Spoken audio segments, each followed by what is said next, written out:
On his way, sir.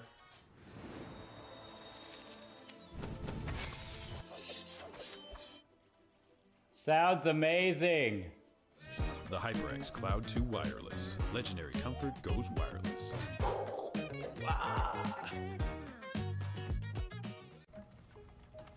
Skip entry level. Decide to lead as an Army officer.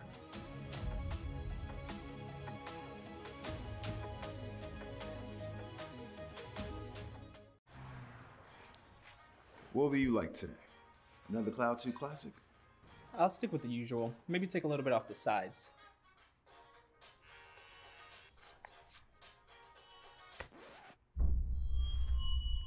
Oh, that's fresh. The HyperX Cloud 2 Wireless. Legendary comfort goes wireless. Hey, watch your head. You think knowledge is a powerful weapon? Here, you'll have plenty of ammo. Look to science to solve problems? Wield a microscope to confront global threats. You sometimes dream in code? Become a cyber attacker's worst nightmare. Explore more than 200 careers at GoArmy.com.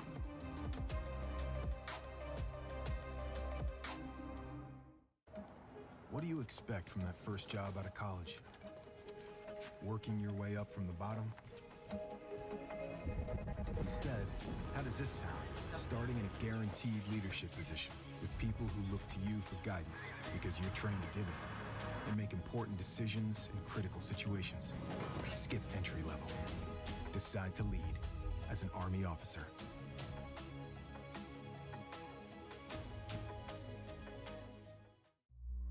Becoming a leader is a choice not everyone wants to make. Because all eyes are on you. Calling the shots. Inspiring others to follow. In any environment, at any scale. It's not for everyone, but if you want to learn to make big decisions, start with this one. Decide to lead as an Army officer.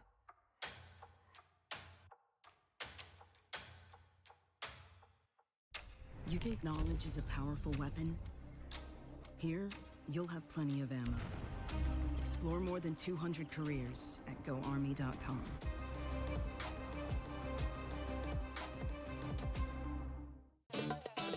Y'all think too small, I got big dreams. You just starting, I'm way ahead at the end scenes. Started reading and dodging all of the quick schemes. Money like your Spotify, boy, I got 10 streams.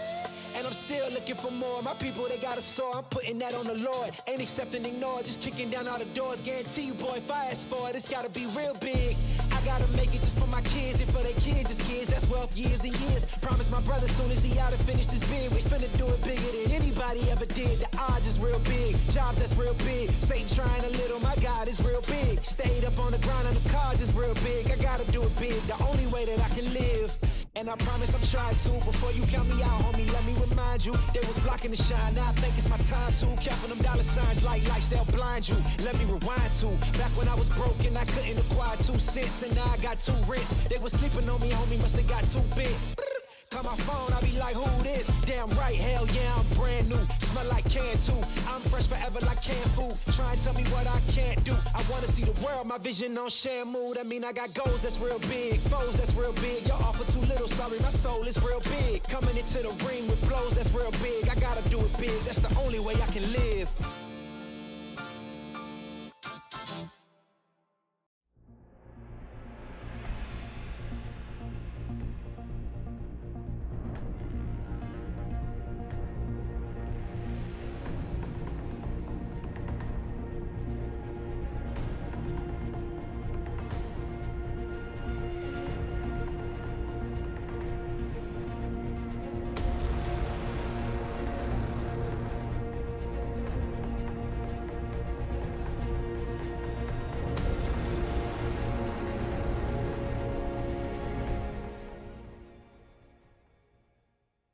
Ain't accepting, ignore, just kicking down all the doors. Guarantee you, boy, if I ask for it, it's gotta be real big.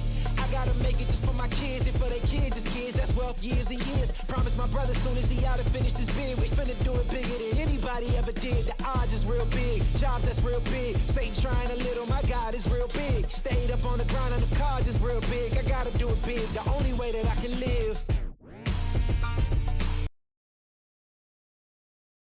Welcome, everyone. It's time for a night of Pew Pew No QQ. I'm Hale Monkey Man in the booth alongside Shakir as we're seeing the final week of the regular season for this lovely fall semester of the ECAC esports contention when it comes to this awesome Valorant game. I need to know, Shakir, we're getting into literally the last night of some Valorant here for the ECAC before we start looking at the postseason. Are you getting ready to get fat and happy next week? A little bit of maybe some time off before we really get into that postseason? I guess some good esports competition. Fat and happy, absolutely. If I had to pick any two words for the postseason and how I'm feeling going into it, I think fat and happy about sums it up. I mean, week 8 at this point, like teams for the most part, these two teams for sure know who's going to playoffs and who's not. So gloves off for this matchup. They're just gonna throw everything at this and just try and walk out with the win, right? For some teams, it'll be about seeding. For others, it's just about ending up on a high. So I expect 100% competition this week, and that makes me very fat and very happy, and together as well, both of those working side by side. I mean, hey, you know, if you have those two things, you're pretty much living life to its fullest, which could be your stomach or could be, you know, your KD as it rises, or maybe if you're in my lobby as it falls. But we are going into what is a pretty good one between the Stockton Ospreys versus the SUNY Poly Wildcats. Wildcat Esports. Don't forget the WCE. So it is SUNY Poly. That's at 2-5, and I don't believe will be joining us into that postseason happening in a couple of weeks. But it is Stockton that has a lot of prep to do to make sure that 5-2 that they continue to improve, maybe get themselves a good seeding position. And there's been some fun maps, a couple of ones that we've obviously seen a lot before, but we're really kickstarting with one that, you know, we were making some fun green room jokes of, but this is going to be a good one. I think starting off with Pearl is going to be interesting because of our recent 5.10 patch updates to this game.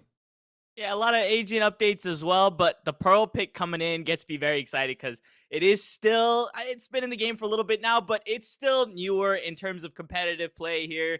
So we're still seeing innovation on this map. We're still seeing teams kind of adapt to it. At this point, you've probably already played it a couple times this season as well. So these teams kind of have figured out what strategies they're bringing to the table, but it's still an ever-evolving process. And with the agent updates as well, it completely shifts how you're going to play a lot of these crucial map scenarios. And then Ascent will be our map 2. That, of course, was SUNY Poly's pick, and the decider goes to Bind. So 2 more vanilla maps in the map pool, to be honest, compared to Pearl. So I think we'll get a good wide range of in terms of the map selection here with strategies the teams will bring to the table and the compositions as well that they'll bring, especially with these updates that you were talking about. Hal, can you walk us through some of the major changes that we'll see, please?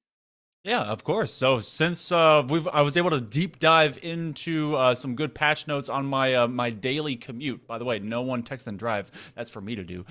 Cypher has been able to get some buffs. So he's able to extend their trapwire. You also get an elongated ping, a 4-second separation off your initial ping to a second. Yes, a second ping on the neural theft as well as on the camera. So you can be able to know where more people are at more times. And so on the opposite end of that, Fade received some nerfs. It costs more to be able to get the Nightfall, and her Prowler is just a little bit weaker. So I don't know and don't believe that anyone has really faded away from Fade as of yet. She has become such a just key position and weapon when it comes to a lot of agent compositions.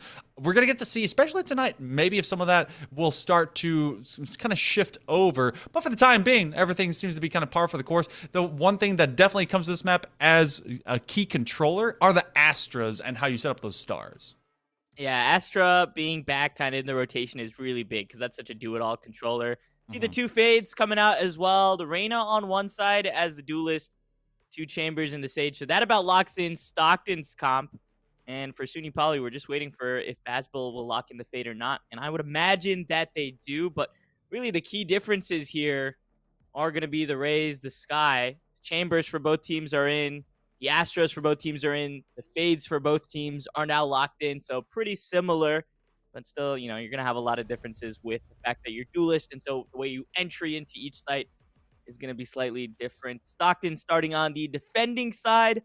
SUNY Poly on the attacking side. So they're going to have the agency to try and get on the board first. Remember, SUNY Poly already out of the picture. They did not meet the 500 record policy to make it into a postseason. They're 2-5 at the moment. So this one, they're just fighting gloves off to end their season on a high. For Stockton, hopefully it'll be about winning here and getting better seeding into the playoffs, but it could also be a little bit about strategy limitation and not showing the tricks that are up your sleeves.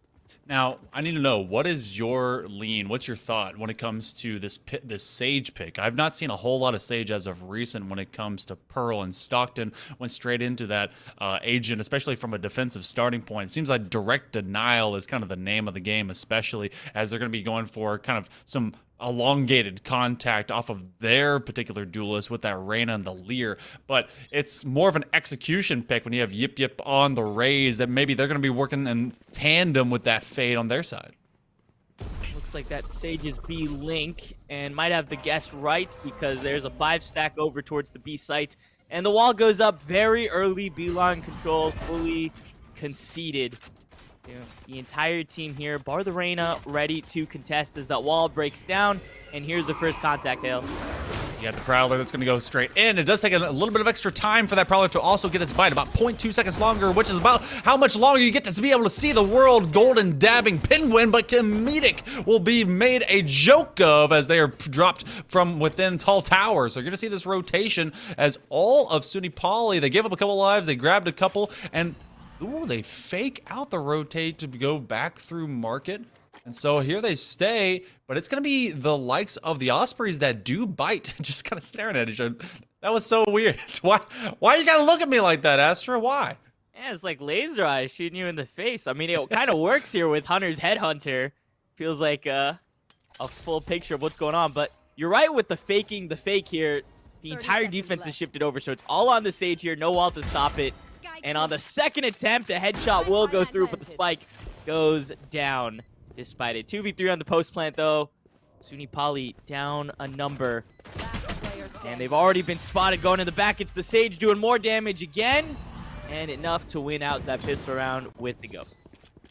So they are able to at least leave one as an anchor. Very smart idea to leave the Sage behind, be able to just kind of see what will be the rotation, because when you send two over to A, it's either to meet the rotate or to be able to have just one left for some lethality. If they get a pick, cool, but not clearing them out thereafter. They could have been able to double swing around that generator and maybe be able to kind of force some of that as two rotated back from A to B. Instead, they decided to play a lot more passive off point, and then they kind of just got caught up on each other. But opening pistol round goes over to the Ospreys of Stockton, and they're going to have some Spectres and a Marshall in their Chambers' hands.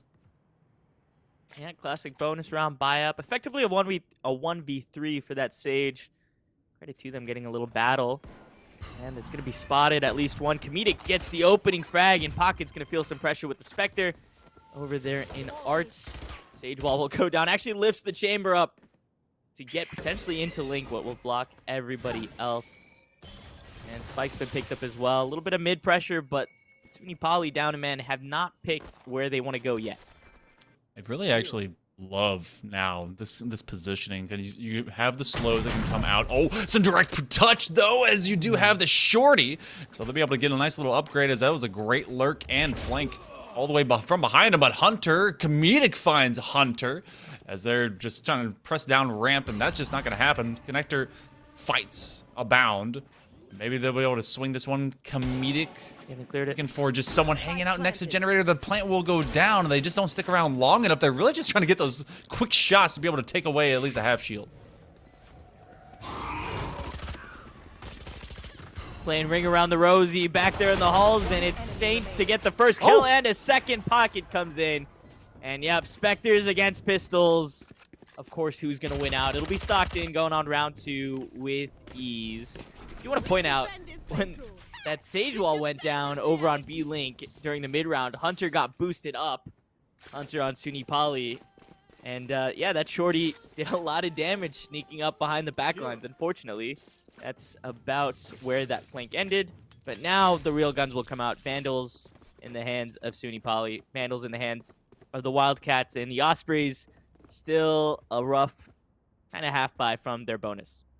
I don't know how big an Osprey is, but I assume it's big enough to it.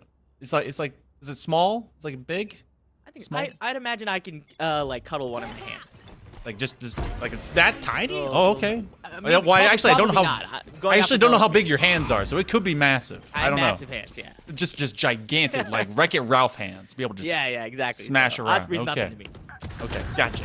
Just throw hands with an Osprey. Watch out. Big Bird is going to come for his job. See him in the ring here later. As we've been seeing everyone in the ring from the side of the Wildcats, SUNY Poly is able to press up. They go through Art and really just kind of run a parade down onto site A, able to find one in Garden as Yip Yip paints the walls with Saint's skull parts. And so now they hold a very aggressive angle out from that connector all the way into Art. But rather, this is a one battle for all of a moment as the duel. They get a gun. Can't quite be able to do more with that. Sheriff and Hysteria is going to be our last look in, as this is just the traditional split 2-1. And now we'll get the buy rounds come in after that 2-1, as you mentioned. So now from here, we'll get to see actually what the two teams are made of. Full buys, full utilities. Hale, I have a challenge for you for the rest of this. Okay. Okay. Yip Yip being the Rays on the other team. How many Avatar: The Last Airbender references can you make? Oh my goodness. I'm gonna set the bar is 6.5. 6.5. How do you make a half? You gotta hit 7. reference? You gotta hit 7 references. You gotta make it 7. In case people in references. chat want to take the over or the under, you know. So. Okay. All right. Well. Okay. So that's the challenge for you. We're gonna try and go through Art, which ultimately our cabbage man. It will start to kind of roll some cabbages. There are actually maybe some good cabbages in the backside of the sky. So that's all of one. A bit forced. It's still there. They really did find some good contention when it came to this link, because they were able to just take the swing off of this hard angle that Pocket is actually holding, but they're pretty hurt, so they're not going to be able to eat a double swing if it were to happen. The guiding light could be able to bring them forward, but that's going to go out into main sites, hanging out from dugout of this observer point of view, as it's able to give you a nice aerial cam, but they have Somnus that's kind of isolated all alone, really, if anyone were to peek, but no, Somnus is able to get Yip Yip, so they do take away that Bison. Hysteria and Munchie just really kind of winning these trades as they take over. Fire Nation bringing the attack. And they're looking to be able to get a second round in their back pocket. And that's Munchie that's able to find another as they put Comedic to the ground. And again, it's the Sage that, or Grimathy, if you will, that's able to find massive value. And they're turning into a 1v2, but can't quite keep it going. Yeah, Grimathy clutched out the, Grimathy, of course, the Sage on Stockton. Clutched it out back in round 1 in a 1v3 situation. That time in the 1v2. Not able to close. Too many weapons looking right at them. So another round on the board for SUNY Poly. And that's a big one, actually, because that should spark their confidence, right? Losing the first 2 rounds, it's the pistol, it's scrappy, it's the bonus. You're at a disadvantage. Winning the first true gun round at even level, that should hopefully speak to them that they can go up against a team in Stockton that are 5-2, that have proven themselves time and again in this season, and they can go toe-to-toe with them. So for SUNY Poly, very strong start for them. Already the res up on this Sage as well. So basically a 5v6 at the moment for SUNY Poly. Oh my goodness, nearly getting caught up in those paint shells as well, as they do put the big wall up, which actually has a gap so that they can be able to have a duel with anyone that presses up into Art. So it's not exactly easy and clean, but they're going to be looking through opposite side connector. I'm not going to lie, I went over and looked at the Avatar Last Airbender wiki and just started looking up like as many terms as I could. All of them have really just all of them have failed me. It has been a long time since I watched that show. Some direct contact as Comedic's able to find the temple of at least one Bazball. So the defenders are on the side of Stockton. They're able to at least find a couple as they do trudge through. Technically, 2 are still up, but they're in very low HP. Plant does go down, and the Cosmic Divide is going to make this much harder to get onto site. There's just so much stars in purple right now on site. In health, it might be a 2v3, but remember, those are still 2 more weapons that can find headshots and find kills. So it is still a 2v5. You have to give them credit, even on the eco. Poly not great. They get the first one in Muncie, and there's number 2, traded out by Grimathy. And now with 2 low health players left, it's Hysteria to clutch in the 1v1. Low HP on Hysteria, only 5 to contest here. There's the first tap, and Pocket's just gonna toy and play, but spotted out. The Vandal shots go miss, but it might be enough. Stockton with the man alive cannot secure the round, and SUNY Poly a full buy on an eco. That one gets a little riskier, but at least they get a point on the scoreboard. And that is how you play life. You have 5 HP in a dream. Hysteria just absolutely causing some hysteria, as you did have Pocket looking to just maybe stay with their gun through that dismiss, but not fast enough on the draw to be able to get in and out and on with a continued life. Instead, they will drop. And so you do have rifles getting bought up into this one. Hunter is actually going to bring their tour de force to the fray. And because I kind of know that you see everyone's really cleared out passively to be more on art where there was a lot of success, they want to have ownership onto mid plaza, and they don't want to have to fight against that long battle. They'd rather just kind of keep it to tighter corners. Comedic has the op here as well, but look at how quickly they've taken B long and nobody to contest. You would think the operator would go over to B to stop that one, but yeah, no one wants to fight the tour de force. So we'll see a replicate of round 1 where B control was effectively given. And now they'll have to play for the retake for Stockton. 5-on-5 here, and the first peek goes out for Sumnus. And comes out big with the headshot. That SUNY Poly down a man. And here's second contact. Opening flash there from Pocket, but quickly traded out. And the resurrection to keep Stockton up on numbers. 5v3. Asval finds another, but how many can they find as St. PJ comes in? The last member goes down. And that will be a 3rd round for Stockton, winning by giving up the site without a contest. That's an interesting strategy. It's working out for them, though. Sometimes just allowing your opponent to just kind of take themselves out of the picture was huge. They get onto site, but really it's more of the same that we've seen for a lot of teams. They get to site, they get to that same corner plant, and unless you're playing for that long plant, which may have been better for them, but unless you really do that, there's a lot of retake capability for most teams. I mean, right now when you kind of look at the ult economy, what we can see for continued retake, you do have an Empress from better lethality, but you also have that Nightfall as well. Yip Yip trying to be able to see if anyone is ready for him. Pocket is going to have to eat some paint shells if they go into the corner. Wow. Instead, they're actually going to be able to get rid of Yip Yip. Giddy up, little doggy. Pocket going to re-engage as they are able to overheal just a little bit off of that Empress. An amazing opening tap, right? Because spotted behind the box, and Pocket still somehow swings out, gets the headshot, and gets away with their life, and up to 100 HP. So only lost their armor for the exchange, and re-aggressing back onto Muncie as well to try and stop this art push. Really nicely done. SUNY Poly down 2 players after that engage. Oh, the Empress is down, though. They kind of wait out that ultimate.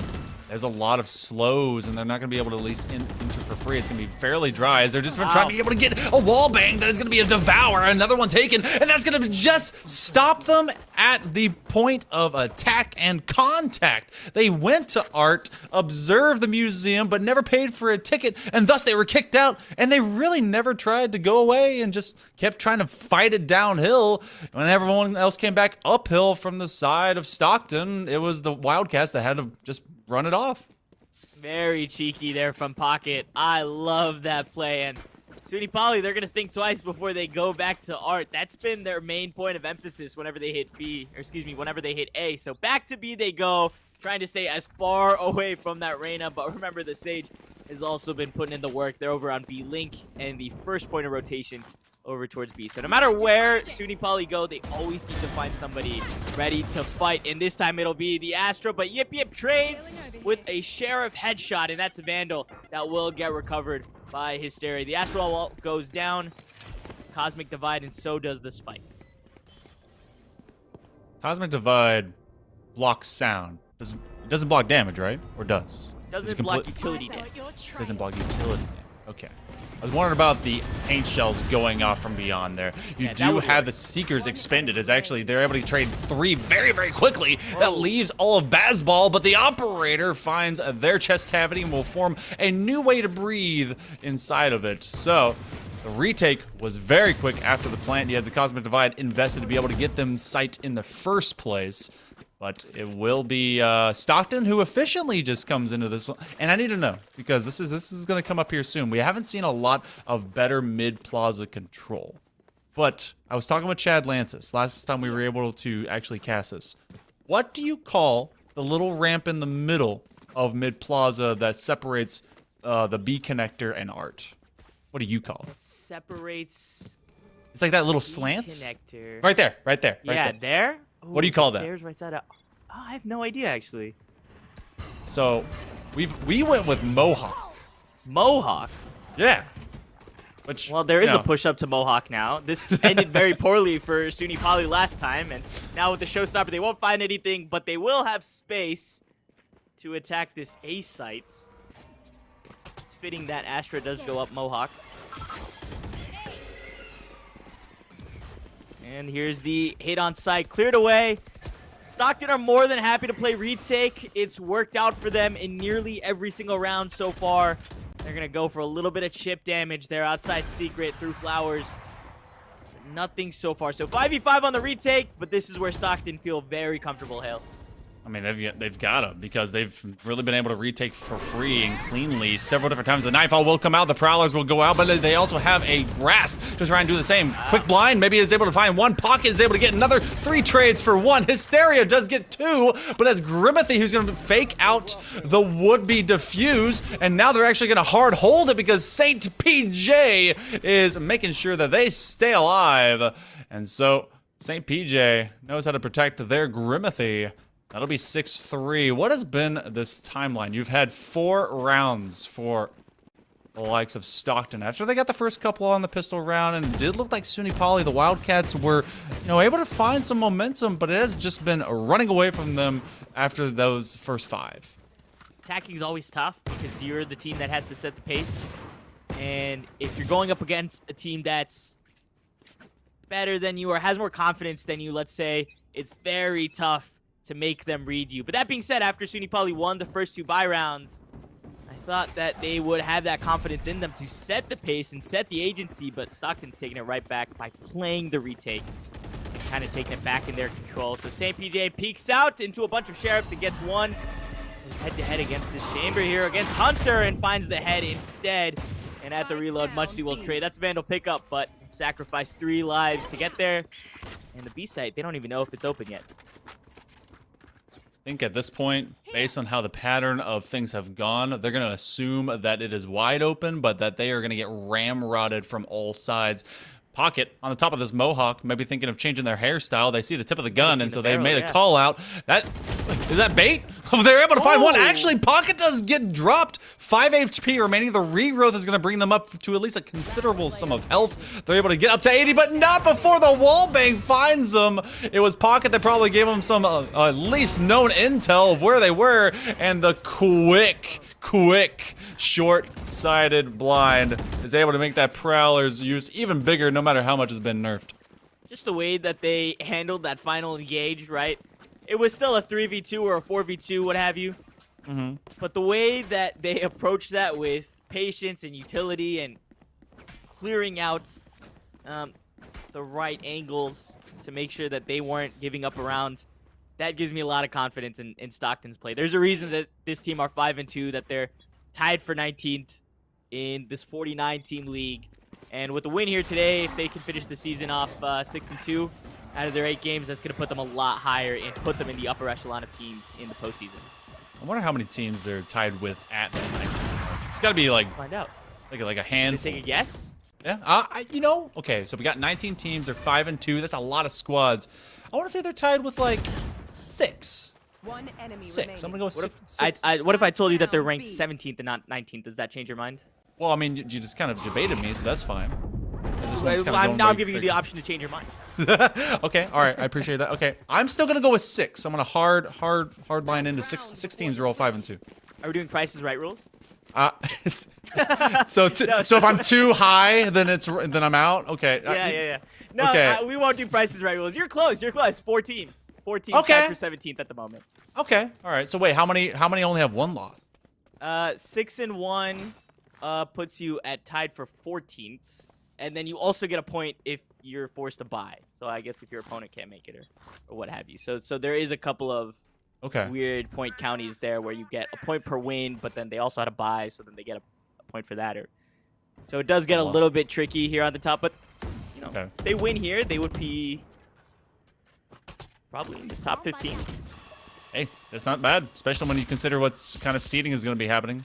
Prowlers apparently hate boombots, but Prowlers do die a little bit faster as the boombot has resiliency, screws, nuts, bolts, springs, whatever else is used. You do have the big leap of the Pathfinder that we'll be able to see St. PJ as they're going to be trying at least this one more time, but as a flank, his Pocket is going to make use of Hysteria's skull and turn it into a party favor and pop it all over the wall.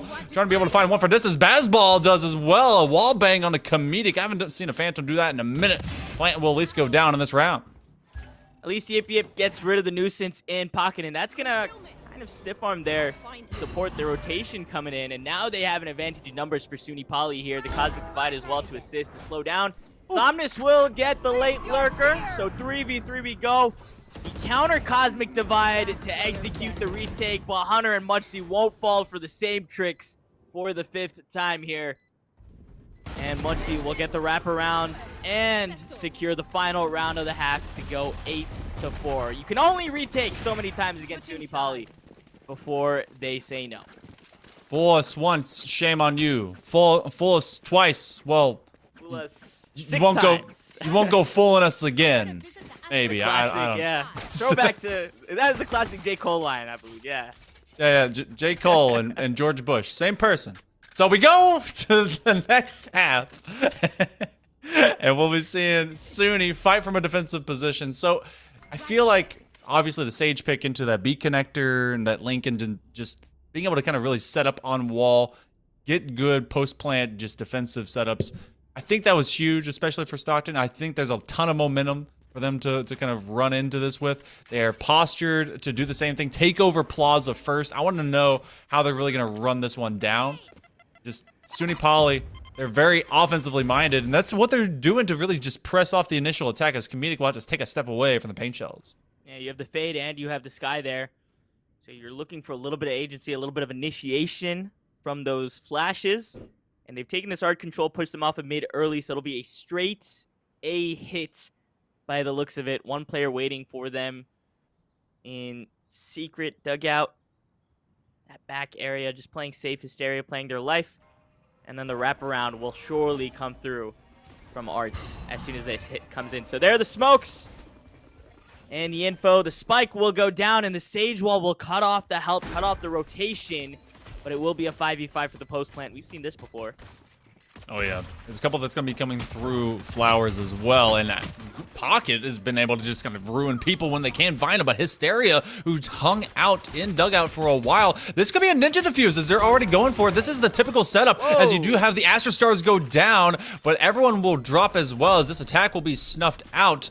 This has been one of those clinical setups I've seen a lot. Not with the Sage, but now with the Sage, it provides that extra bit of delay because of that wall. But you get the star drop onto the plant right there in the middle of sight, and then you back up to ramp, and then it's generally the Astra and the Chamber that are playing from that main point onto A.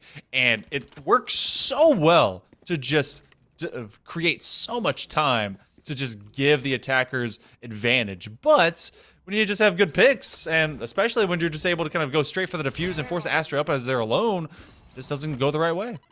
Yip Yip with the 3K there to secure the must-win round. So now with the eco advantage, right, you could look at an 8-6 scoreline, capitalize on the bonus, 8-7, even 9-6. So this is a much more winnable game now. There's the first contact. Somnus only with one, and Pocket will trade for a second with the Sheriff. So that Spectre advantage, that's been taken out of the picture after that duel. 3v3 and a Spectre recovered for Stockton. Hunter's going to try and swing all the way around. They do have a Spectre advantage, but it's going to be the Shorty advantage. Shorty gang represent. Hunter gets in, make sure to preserve their life. No matter how much HP is remaining in it, is still a 3v2, as both Chambers are very hurt. Lots of holes in those French-style vests. The Prowler will come out to be able to at least track down Comedic, but do they trust that that is everyone that has come in? That is going to be a haunt to destroy. Bazball is going to invest even more. Oh, the Prowler went right by as they're trying to be able to escape, and Pocket is put down by Hysteria, and Hysteria has now created a sandwich as they're going to find the back of Comedic. So it does turn into an 8-6, and that is that big upswing of buys to get those Spectres, but, you know, it's kind of equal but opposite of what we saw Stockton earlier being very successful, and now SUNY is on their defensive half. Yeah, in some ways it's the same, right? Because they did win the round 2, but in other ways it's different because it was a very clean round for Stockton back in the first half. This round, you only lost 2 lives there, but those were 2 kills given over to Stockton, and they could have made it very winnable with the Spectres they were able to pick up there. If that hero play from Hunter didn't come through with the shorty, then maybe you'd be looking at Stockton really running away with the game here. But SUNY Poly stay alive here. They can still do damage with the weapons they've got on board, and the key thing for this round is damage. Not letting Stockton get back into the game with the lead that they have. Comedic will find the first spray, and that should give up the site, but Hunter's still very sneaky here with the shorty, and backs away for now with the headhunter. I love the placement of all these nebulas. Okay, I'm starting to now really hate the nebulas. There's so many of them. They've just they've Swiss cheesed and pockmarked this entire site. Munchie is trying not to get broken, but they are currently vulnerable. They know exactly where they are. And so Grimathy says, "Peekaboo, I see you," and they will upgrade to having that champion skin on a Vandal. And it's so tough to play against that. I mean, I remember when Astra, they had, what, an extra star and a way shorter timeline or cooldown when it came to all their activations, and now it's one less and a longer cooldown. But as they are really a big agent on this map, it just dissects and creates the wackiest looks of sites, especially with 2 Astras on the field. Well, this map is very windy and narrow, and there's a lot of corners that you can work off of. So, yeah, it makes sense that the Astra comes back, even with that lack of extra stars and that cooldown coming in. It makes sense that Astra is still a really favored pick on this map, even though Astra has kind of fallen out of favor in most of the other maps. And it's nice to see different players or different agents having different priority based on the map, and that's developing more and more as these agents get more and more figured out. Early mid control taken by Stockton. This is the key round for SUNY Poly. They won it back in the first half. They're going to need to win it here. And Yip Yip trying to get them started on the right foot with an opening kill. That'll push them out of Plaza, out towards B, and they could be looking for yet another B long hit. Stockton so much more often prioritizes mid Plaza control versus what SUNY Poly was originally designing. They like hit art twice. And that was about it. But not really. Both times. Yeah. Well, they ran it down once. It worked one time. One time. Let me yeah. Well, I give them that one credit. A quick pop by Hysteria, but they are traded by St. PJ. This becomes a 3-on-3. St. PJ is going to be able to at least put a little bit of chip damage into Bazball, as there's a direct angle from around that mid pillar from underside tower. Comedic wins that duel. But look at this long flank. Lunge Z. You're able to see one from distance, but it's a 3K, and same the opposite end, but Comedic comes up big, gets rid of Yip Yip before more damage is done. Nearly went flying there. Yip Yip would have needed the 4K. The final kill on Comedic, who was low on health. One more bullet hits. But again, those are the crucial rounds that SUNY Poly need to be winning. Down 10-6, winning the pistol round. That's about as good as you can get. I think the other alternative would have been losing the last round of the half and just playing for the 9-3 curse. But they clearly didn't do that, so now they have to capitalize on the opportunities that they're given. And that flank was just a little bit too slow. It had the right idea, but couldn't keep anybody alive in front long enough to really make that flank a big surprise, unfortunately. But 10-6, still a lot of Valorant to play. As the A hit gets postured here, this is where I think SUNY Poly has felt most comfortable. They've got the Astra, the Sky. They've got a duelist in the Raze that can get aggressive. It has in art before. This would be the round to win.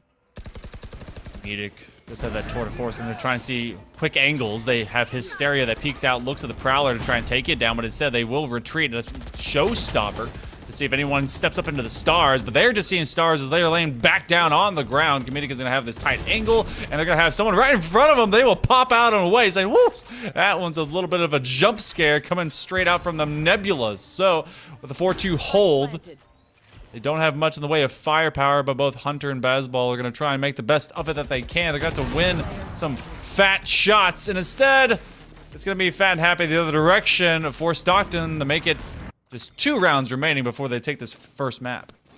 Yeah, 11-6, very close up. The one silver lining is that Comedic did use the tour to force that round instead of buying up a Vandal, so that's a big weapon taken off the board, but even still, Hunter still can't bring out the op to really counteract that long play from the chamber, even in this round, so still working with 5 rifles on both teams. No glass cannon to work with. I think that might be crucial there to stop these frequent B hits.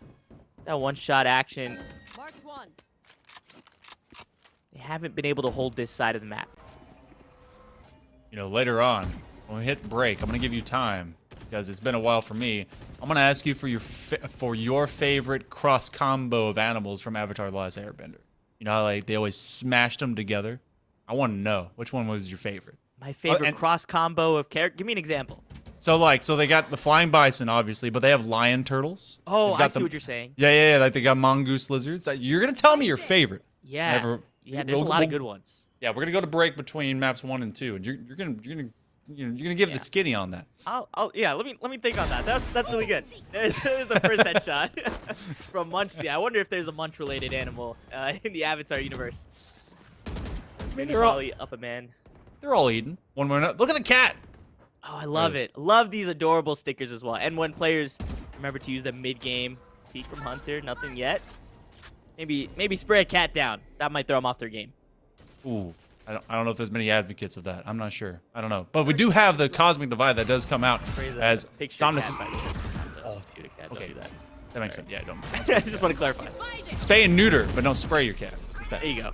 So Hunter is going to be able to break that wall, which actually creates a gap large enough for maybe the defenders to be able to use, but instead it just creates a lot of trades. St. PJ showing they're not a saint to be reckoned with. It's going to be Hunter that tries to be able to lurk all the way around, but this becomes a 12-6 match point for the Ospreys. They've got plenty of time to be able to put Pearl back into its proper casing. Mark it on your calendar, Hale. November 15th is the day of St. PJ. After they cleared out that B site. I haven't said their name very much in this game, and that's kind of my fault. They're leading the scoreboard with 20 kills. That 3K is not an anomaly either. I feel like they've had clutch retakes and clutch takes of sites pretty consistently throughout, despite playing the controller, which is not necessarily the player that's set up to do the most damage. Yet here they are leading the scoreboard, 20 kills. That is, I believe, their 3rd multi-kill round to try and clear out the site. Nicely done by St. PJs. That's a Saint I can get behind. I'm all about the pajamas. Bring a couple ninjas in, you know? Who knows? Yeah, I was thinking like for some reason I was thinking PB and J. I'm just hungry, you know. That maybe there's like Classic. a Saint B. Oh, Bazball though. Bullet starts with B, and that's exactly what they're able to use to get rid of Pocket. And they do a quick jiggle pig step out to get rid of Grimathy. So it's all gone wrong in what could have been the winning round for the side of Stockton. Hunter steps up straight into what is a direct contest of this long rampant pillar, so they'll be able to get a weapon in their hands, and this will be now rocking a hard place as they've stolen away their escape route. This is big for SUNY Poly. Kind of making jokes at the start of this round, but Yip coming in with that kill. This is a round that we have not seen from them in quite some time. It's just St. PJ alive. Now, they would have to ace to win the first map. They don't need to do that. They have a big buffer. But if St. PJs can pull out a miracle, then this really would become St. PJ's day. They have to go up against Hunter first. Headhunter in hand, and everybody else has picked up a Vandal. That's Boswell to win out the round. SUNY Poly giving us victory for the first time in a long time and breaking that streak early before it builds up like it did in the first half. But now they have to play so perfect to the rest of the game if they want to come back and win out. I mean, the good news is that's the first step to making this happen. St. PJ's Day will not be remembered as of yet. I was kind of hoping for an ace. We could put it into some kind of stone tablet and maybe write it for the annals of time to be remembered. But there's a lot of credits in the back pocket of this entire Stockton squad. Pocket themselves actually the most worst for wares. They're left with 100, but they can be bought for a bit of a sugar for everyone, as they're going to be able to just share, but this is direct mid plaza control. I like that you have 4 here and 1 on main A, just to make sure that no one is going to lurk out of there, but you also have a double swing if you really want to move their way into Art. The Nebula should slow them down. They'd go into the top side of the opposite end of Mohawk. In fact, they're right on top of the tip of it, trying to be able to climb that mountain. Somnus gets rid of their doppelganger, and the Revive is able to pickpocket right back up. That's big. Completely nullifies the opening kills. So now SUNY Poly playing a 3v5 and playing for map 1 Life Munchie with the first headshot. But they've got to do that a couple more times as Comedic trades out Hysteria. The tour de force shot goes awry from Hunter. And that will be the A side confirmed in just the tour de force left to clutch from the chamber. Pocket's going to cut them off here as well. Vandal in hand, up against the glass cannon. And it's the headshot to secure map 1 for Stockton. What felt like the inevitable with how streaky they were throughout this entire map.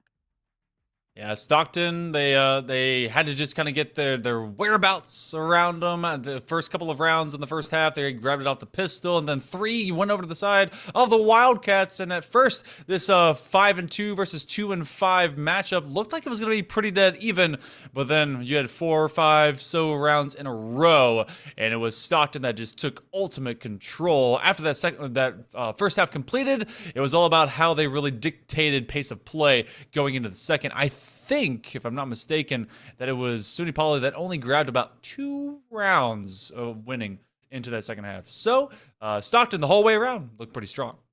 Yeah, and SUNY Poly had strokes of brilliance, and we talked about winning some of those crucial buy rounds, especially early on in the game, and building up that confidence. So the glimmers of hope are there. The ability to execute is there. It's just about putting all of that together and coming out. And when you're going up against a strong team like Stockton, right, who we've already established as a pretty dominant team within this league itself, 5-2 on the verge of 6-2, one of the better teams here. That's a very tough opponent to go up against. Just looking at the numbers alone, when that's in your head, I know as a player you're blocking that out, but just looking at the numbers alone, that's tough. And then when you go in the server and those numbers kind of add up to a style of play, a style of confidence that they were playing at, taking that aggression, taking that agency, it becomes a little bit more daunting. But the task is set for SUNY Poly in this map 2. If they can go on a more vanilla map like Ascent and put the pieces together, the pieces are there. They've just got to put them together. Well, it's make or break time then. We go to map number 2. We'll be taking a short break as we get ready for Ascent. We'll be there on the other side of this break. Are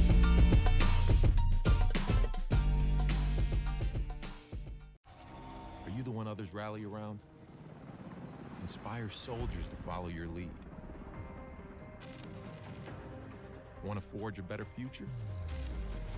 Start with the structures that support tomorrow's missions. You believe the best offense is a good defense. We've got a great way to prove that theory. Explore more than 200 careers at GoArmy.com.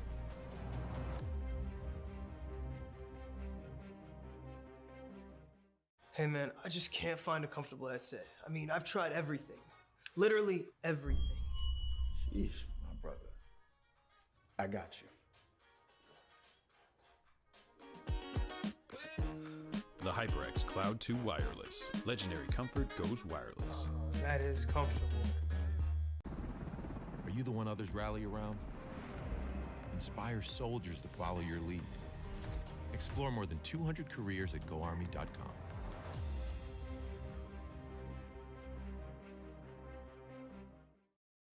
We all got a thing that gets us out of bed or keeps us out of it.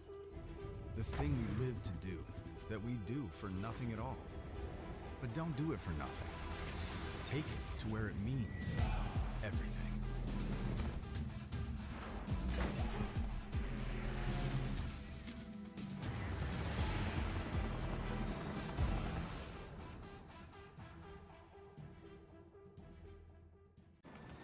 Becoming a leader is a choice.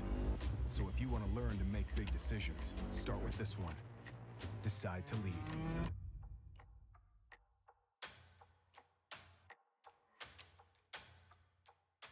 What sound experience would you like today? I'll have the fantasy pack. Good choice. And could you make it a Cloud 2 wireless? On his way, sir.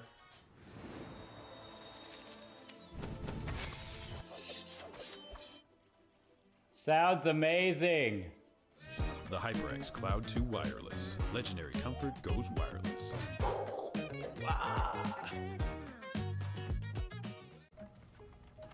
Skip entry level. Decide to lead as an Army officer.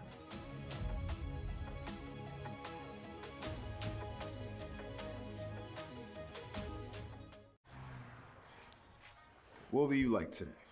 Another Cloud 2 classic? I'll stick with the usual. Maybe take a little bit off the sides.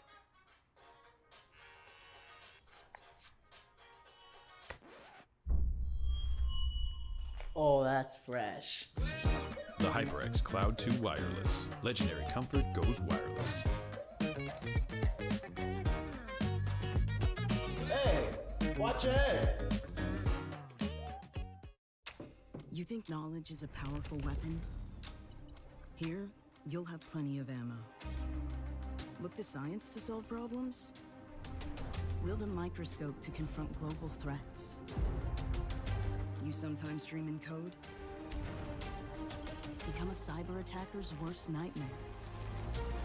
Explore more than 200 careers at GoArmy.com.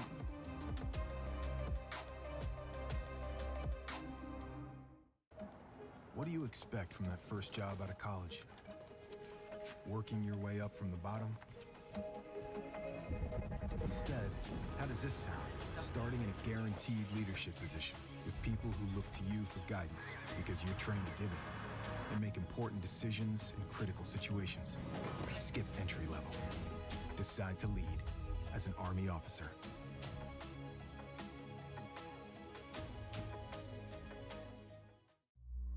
Becoming a leader is a choice not everyone wants to make. Because all eyes are on you. Calling the shots. Inspiring others to follow. In any environment. At any scale. It's not for everyone. But if you want to learn to make big decisions, start with this one. Decide to lead as an Army officer.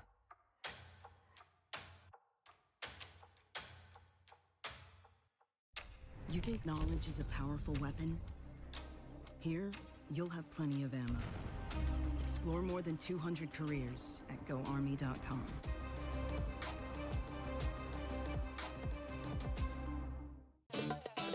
Y'all think too small, I got big dreams. You just starting, I'm way ahead at the end scenes. Started reading and dodging all of the quick schemes. Money like your Spotify, boy, I got 10 streams. And I'm still looking for more. My people, they got a soar. I'm putting that on the Lord. Ain't accepting, ignore. Just kicking down all the doors. Guarantee you, boy, if I ask for it, it's gotta be real big.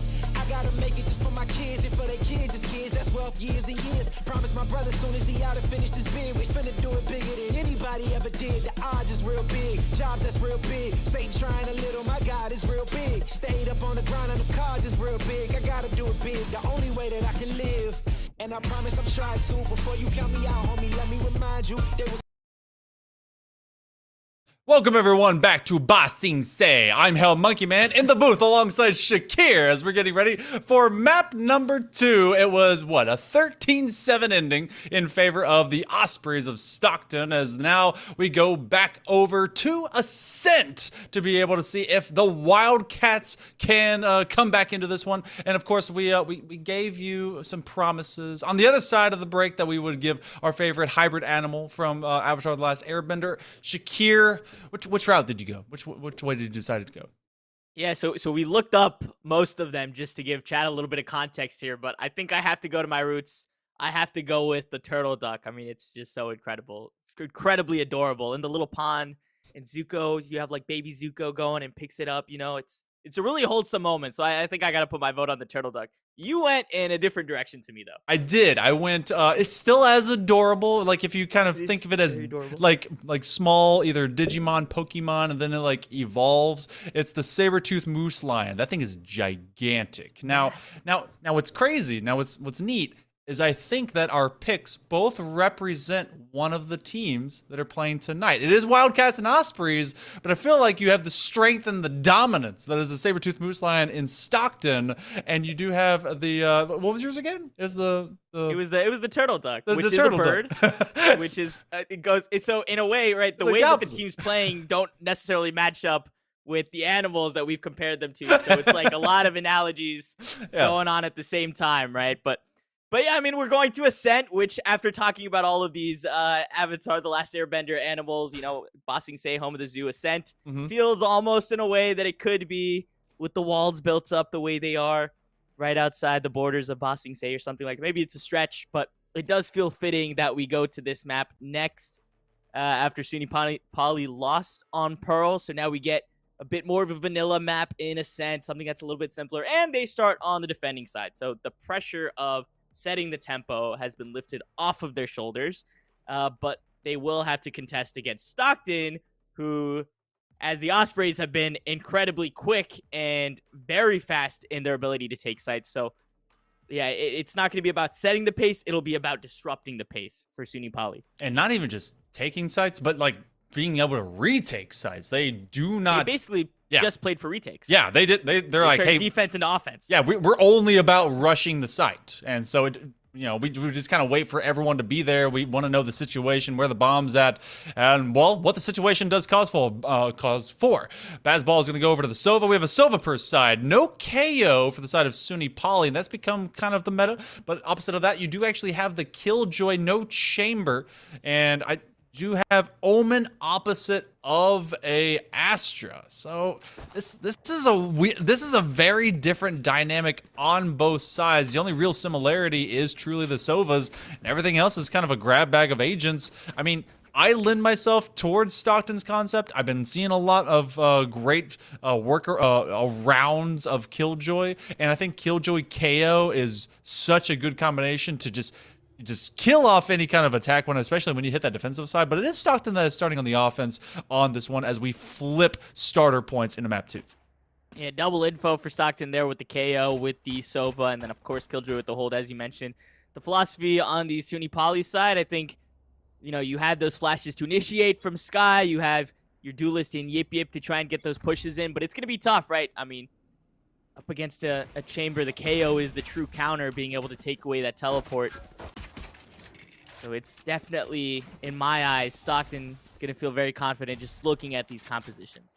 And I do like how Jet opens space a lot more as a duelist versus what's done by Raze. I mean, you do have kind of those paint shells. You have the Boombot to really kind of take hold and ownership of either B or A, but I've seen Jet be so much more effective on this kind of site. In fact, Somnus takes down Yip Yip. So, hey, thank you so much, Somnus, for making my words seem a little bit credible, at least for the time being. Look at this push. Oh. Big from Muggsy. Needed to step up there after Raze was eliminated. And now they can kind of give him the fear that a pincer might be on the way, but they're going to push on his side anyway for Stockton. Hunter will get another, and Bazball, too many angles to check for. And the pistol is going very much in their direction. Hunter with the shorty yet again, swings around the corner, confirms the frag and the spike. And it's all on to Comedic. Comedic is seemingly the primary sentinel for Stockton, so they've moved over from Chamber to Killjoy. They've got some cool utility, but right now, for the time being, Aldrone does see what it needs to see, and it's going to have to be a triple swing. They get a single headshot to take down Bazball, but it will be Comedic that hits the ground ultimately. So the opening pistol looks pretty good. They do upgrade slightly so into a Sheriff, and I mean, I've seen a lot of, you know, you have to build kind of into that Killjoy lockdown. I mean, you don't have to, but it seems like it could be one of the couple of key strengths to Stockton's composition. But this one was stopped at the point of attack. And then you talk about, you know, key points. There's a lot of key points that Stockton have to work with here with this composition. And the nice thing about Jet, as you were kind of highlighting before the round started last time, is Jet can push in and have the freedom because Jet also has a disengage, being able to dash backwards. Raze doesn't necessarily have that, at least not as easily. I guess you could blast pack backwards, but it doesn't work quite the same. So Jet can get into these fights a little bit more aggressive because they know that they can dash out if they need to. So now posturing over towards this A side. I like the move, not going back towards B, just making sure that they know that they have full control of the map heading into the bye rounds for Stockton. But SUNY Poly, of course, they're the team that are ahead. So they'll have the weapons to work with once this hit comes through. And there's the Nebula to slow it down. Somnus doesn't care. Blast right through it, and this side is wide open. Nobody inside here to contest. And so that Nebula wasted and slowed him down for about 5 seconds before the push comes through. Hunter with the shorty gets another Munchie now on the judge, so the shotgun's doing a lot of work, but it's still a 3v3, and the spike has got downhill. Yeah, and they're trying to be able to hold it from kind of like garden position. They're going to look to sneak up to the heaven, but it's going to be in hell where Comedic will stay.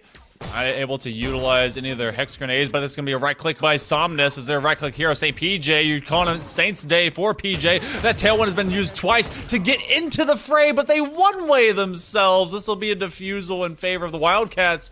SUNY Poly starts off strong here on map number 2, and you called it an escape trigger to be able to use that tailwind and get out of danger. It is straight up Somnus that wants to fly straight into it on the back end of that wind. They got the spike down off the back of it, but yeah, nothing to hold once they got that post plant set up. So SUNY Poly proving me wrong here in the first 2 rounds, opening up with 2 pistol wins. It's fitting that Yip Yip finds the final kill there after all of our Avatar references all day.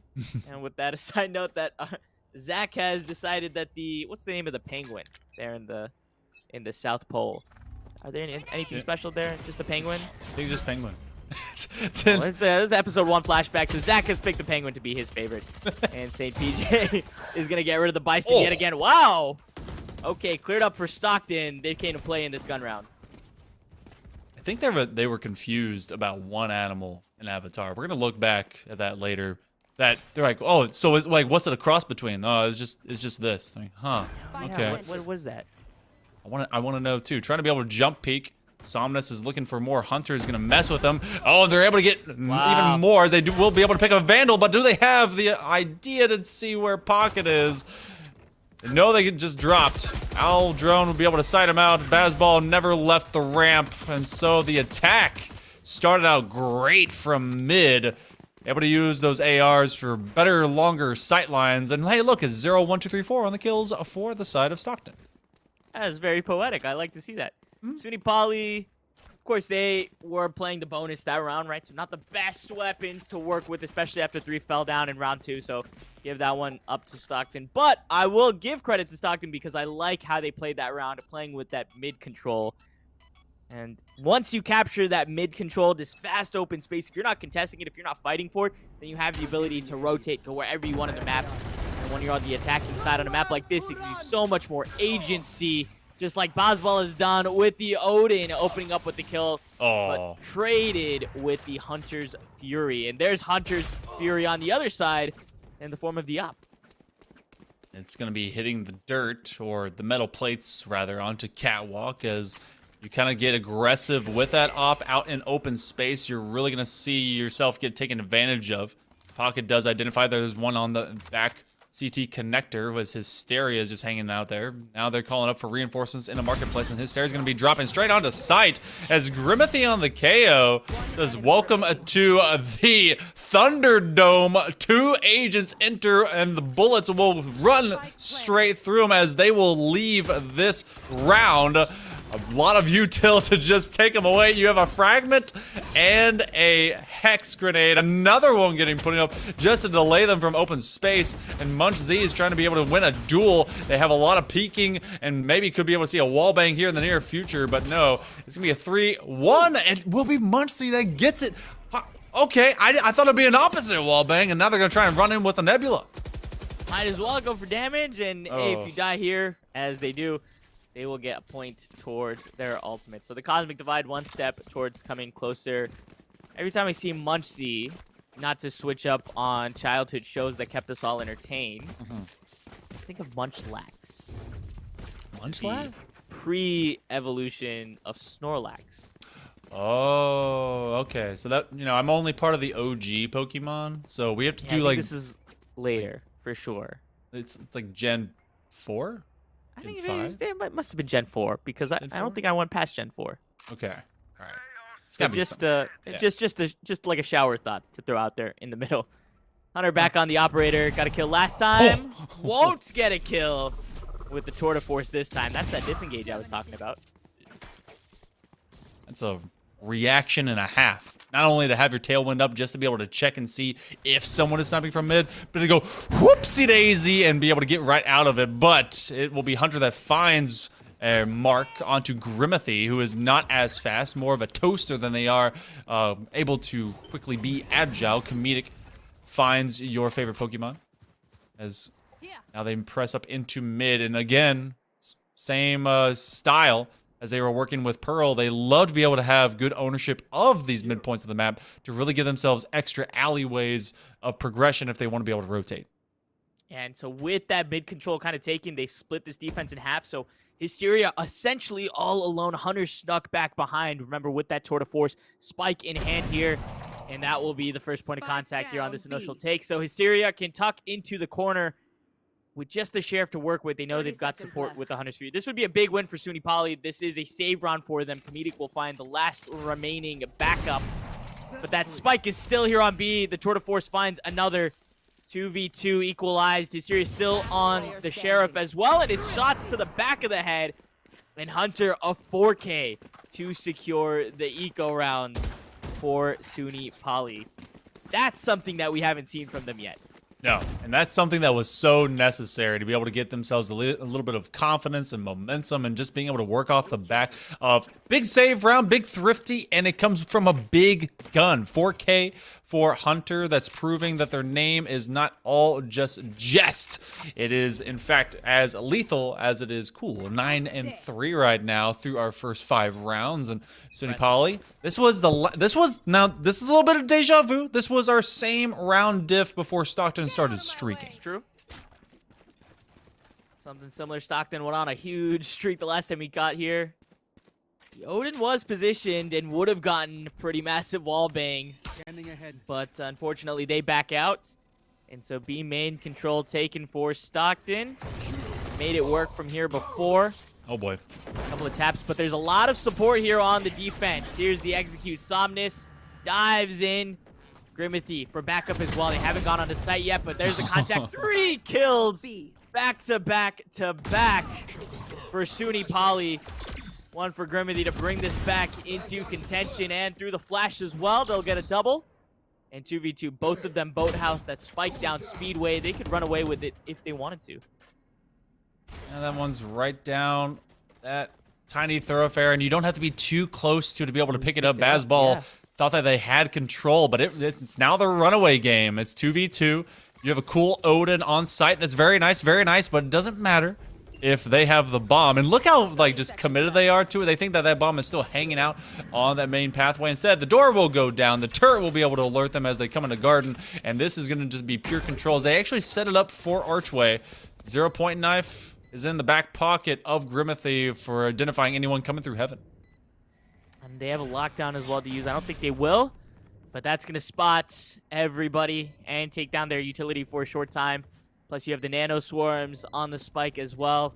It's going to be so tough. They're playing off-site. Skinny little alleyway of A main, and there is the lockdown to secure. The Hunter's Fury will destroy it, but it'll at least waste that ultimate off the table.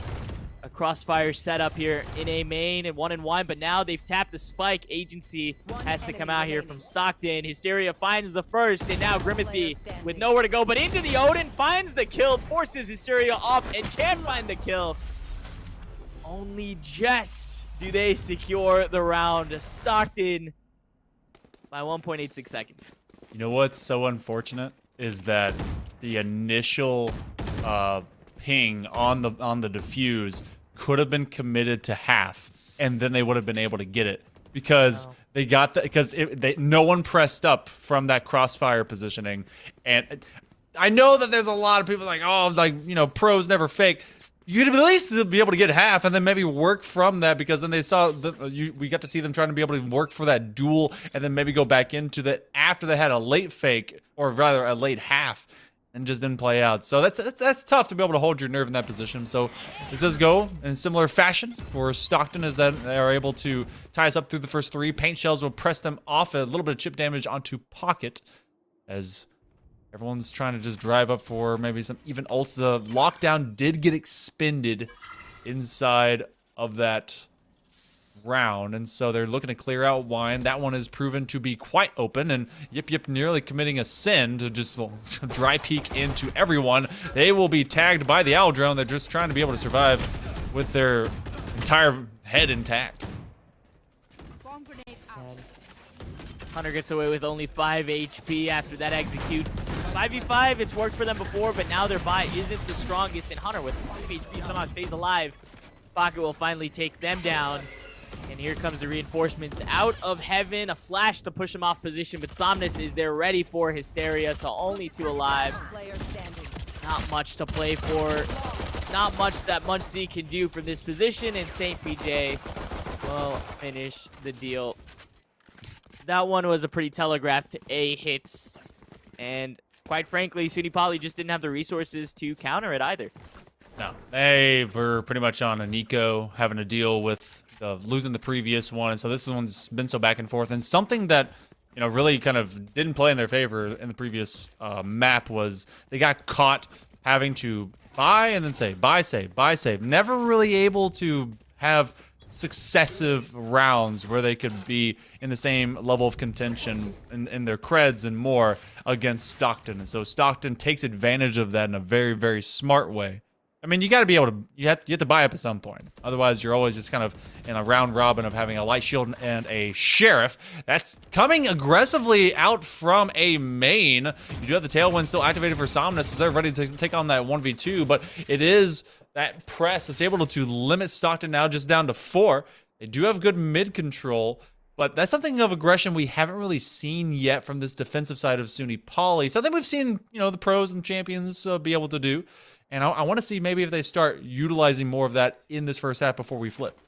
I think you have to, with a team like Stockton especially. Grimmothy will steal one back. I love to see aggression, especially on the defensive side, taking space, because space gives you info, and it denies it for Stockton as well. And Stockton so far have been feeding off of the amount of space that's been given to them. Look how far deep they are into B main without even having to contest it. Really, now all that util can come out on the execute. They won't even need all of it. Comedic takes down the first, and with the hit, Hysteria hiding in the corner, only good for 1, and misses the spray for a second. So this spike goes down, and SUNY Poly losing this round will put them back onto an eco.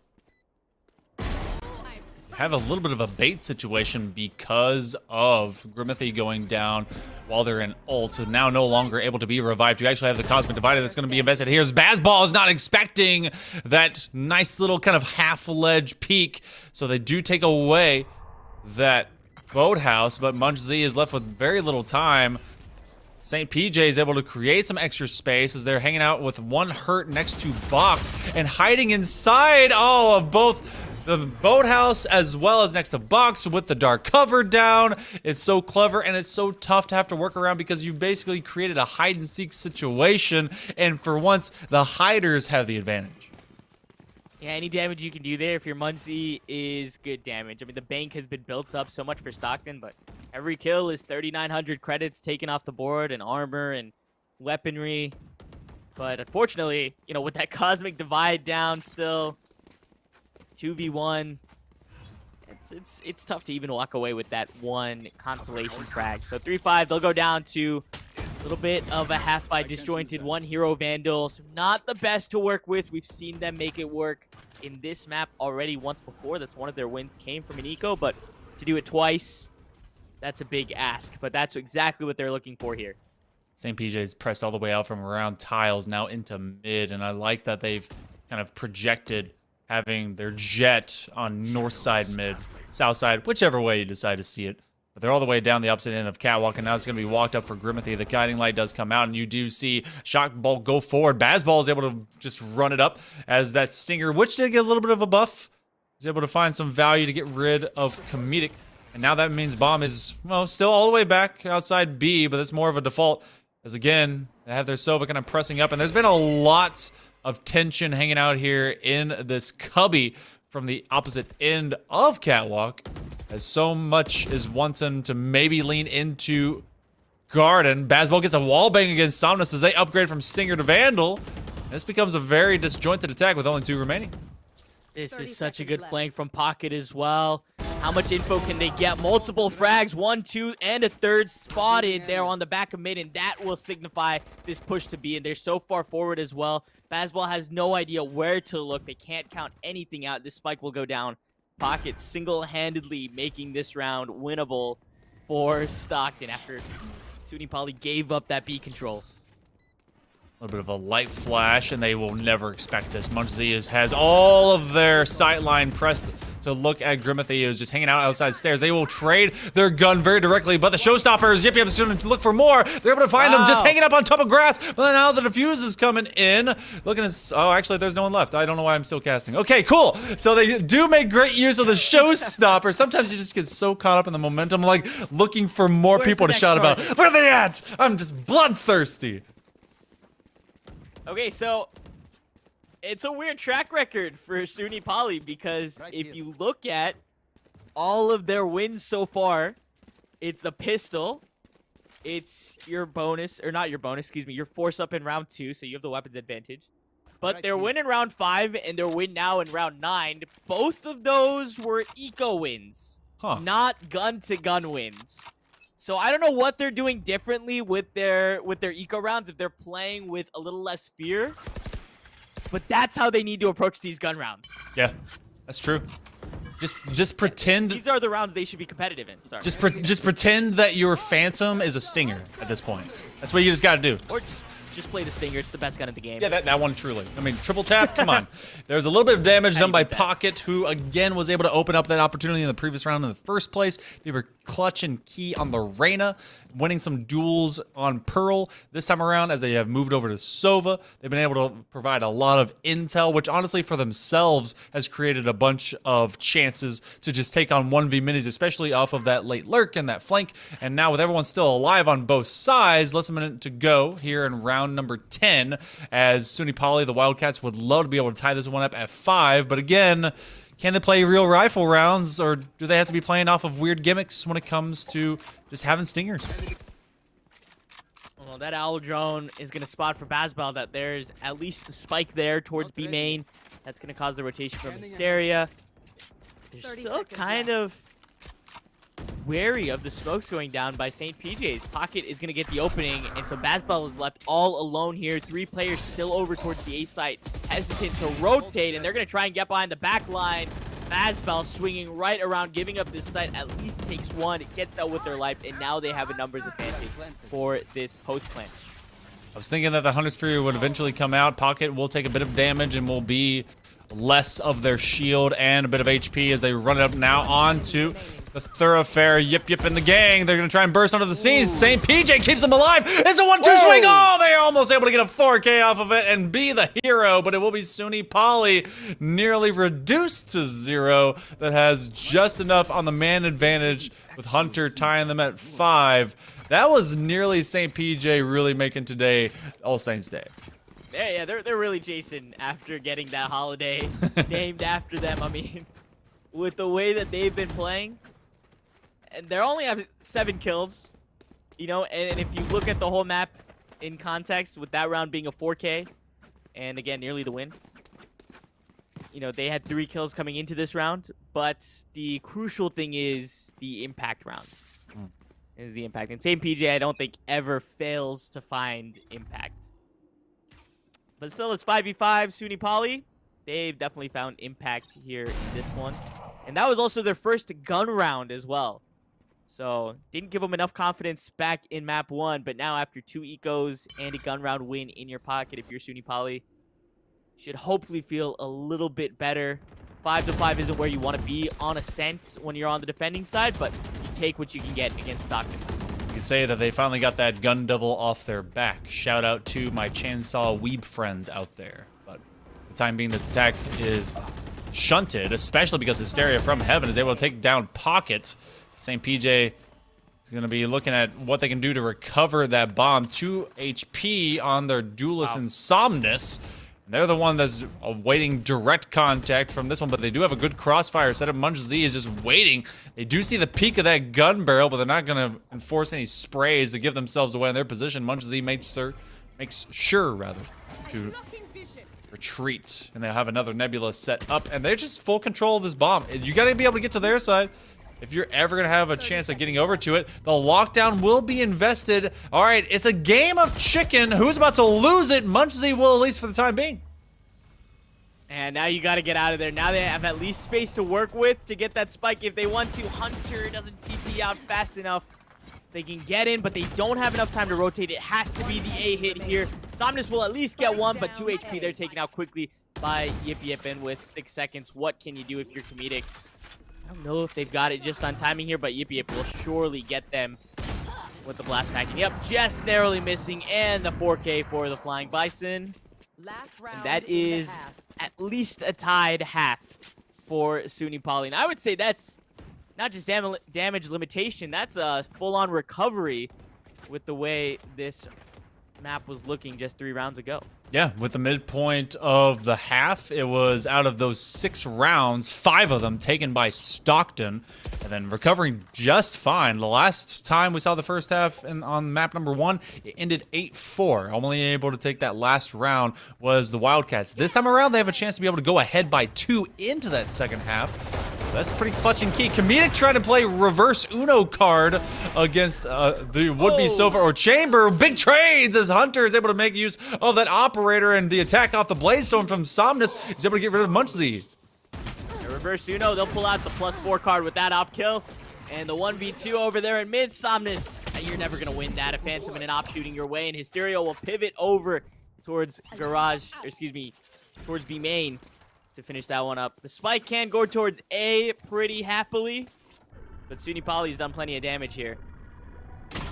Poor little Toaster. We knew you could, but Grimothy gives they give their life, and they will be remembered. 2v3, more like 2v2.5, as this guy still cannot heal themselves. Just waiting for this run up. You ain't got your gun in your hands. Becomes 2v1.5.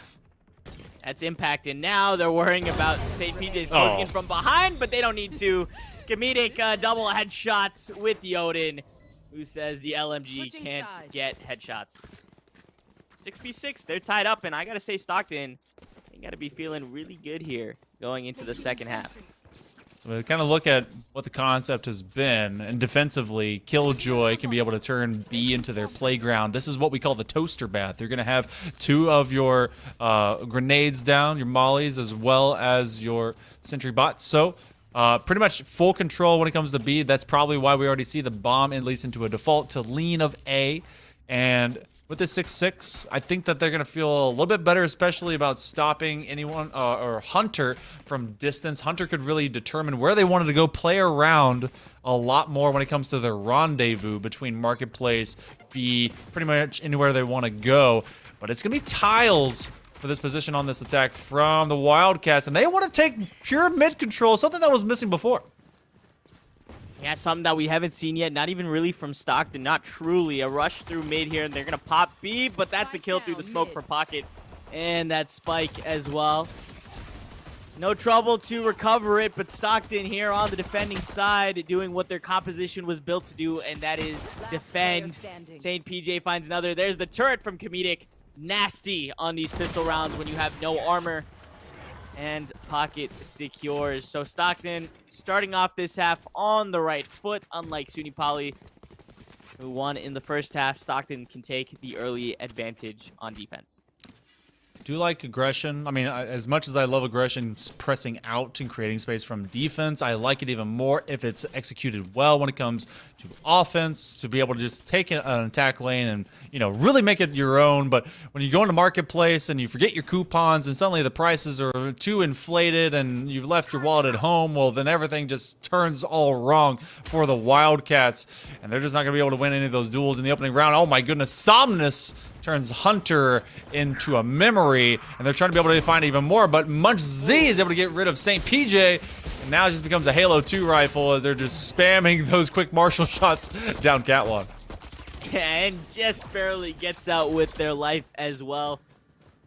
So coupons in hand, they're going to walk down the grocery store aisle yet again, looking for the sales.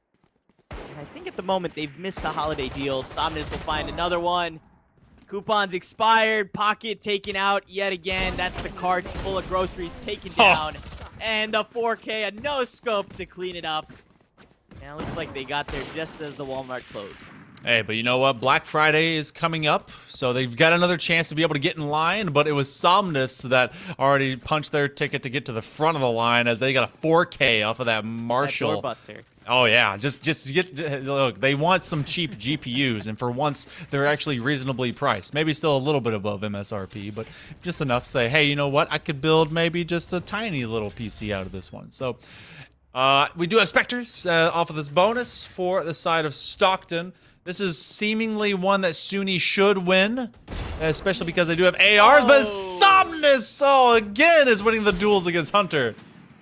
5 kills in a row with the Marshall before it's finally neutralized. And that's one of the cheapest guns in the game. That is value when it comes to purchase power there. Somnus making that thing feel like an operator, feel like a Vandal almost, with how quickly they were firing those shots. Even in numbers. But Stockton making these weapons feel much more powerful than they truly are. And SUNY Poly forced to back away from A. They're going to go to a wide open B site. So still hope to get this round the way they want it to be. And a headshot from St. PJ again evens the numbers. And those are 3 rifles that can be recovered for this post plant. You have a good attack. But only just. Comedic and Grimmothy have a chance to be able to go and get much more powerful rifles. They will do so as they go into Marketplace. And so this feels less like a bonus and more like a, what's the opposite of bonus? A deficit? A penalty? A penalty, maybe. Penalty kick time, I guess.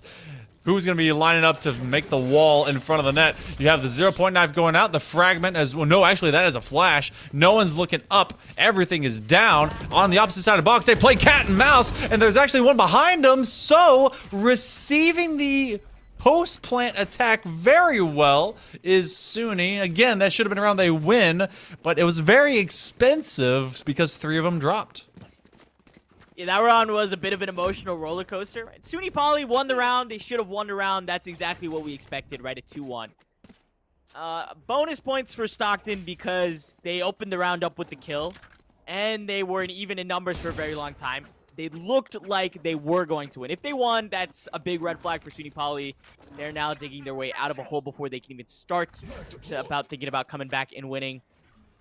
But SUNY Poly still close it out, and they close it out in a way that's very, very convincing, the way they handled that 2v2 post plant. So confidence, in my eyes, back towards SUNY Poly. So we saw a little bit of back and forth, but they got to feel good, and Yip Yip making this Sheriff look like Somnus was holding a Marshall last time, the opening frag. St. PJ to trade it back, and now it's a 4v4. A lot of spray to go in the garden is going to take a few flowers out of the ground. Somnus is going to do the same thing. Put Yip there. Muncie is able to find 3. A lot of trades. Oh my goodness. We had 5 deaths in all of about 2 seconds. And that's how this one's going to end, in a blitz. There was, I think, a no buy completely from Hunter. I think they were prioritizing going towards an operator this time around. That may actually happen. They do buy for others as they may get one in their hands. No, it's going to be full Vandals.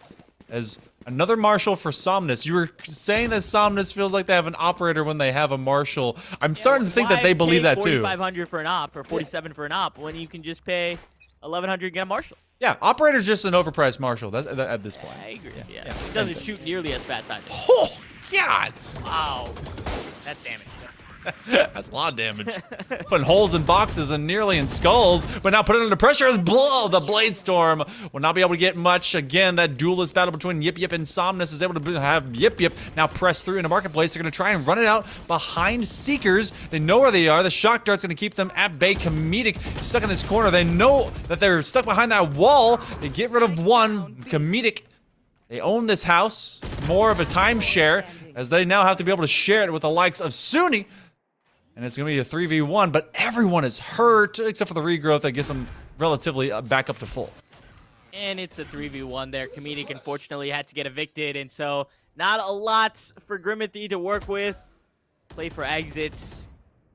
die in battle, right? Get that alt point. But beyond that, you know, there's not a lot they can work with. They could even contemplate saving. The money is okay for Stockton, but saving 2,900 would go a long way. But they'll just take the ultimate point here.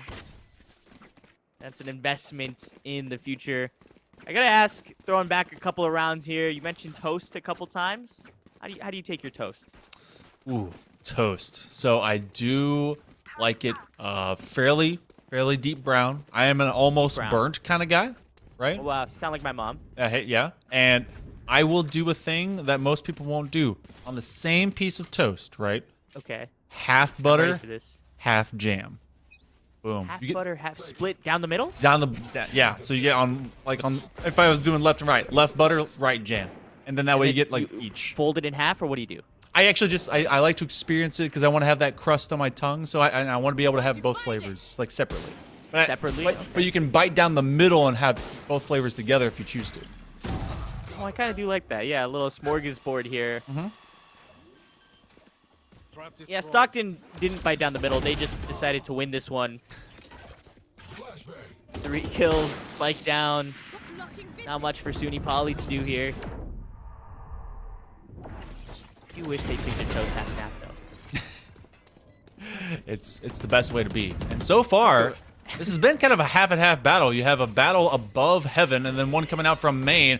And as the observer is able to give us kind of how that whole swing is occurring, the plant is down, but they cannot play for their life as St. PJ just right-click heroes a headshot onto Munch Z and is able to get this one for Stockton. It felt like after it was a 2v5, they took down 2, made it a 2v3, and all the focal point of the firefight went up to heaven, that it was the Wildcats in a point of advantage.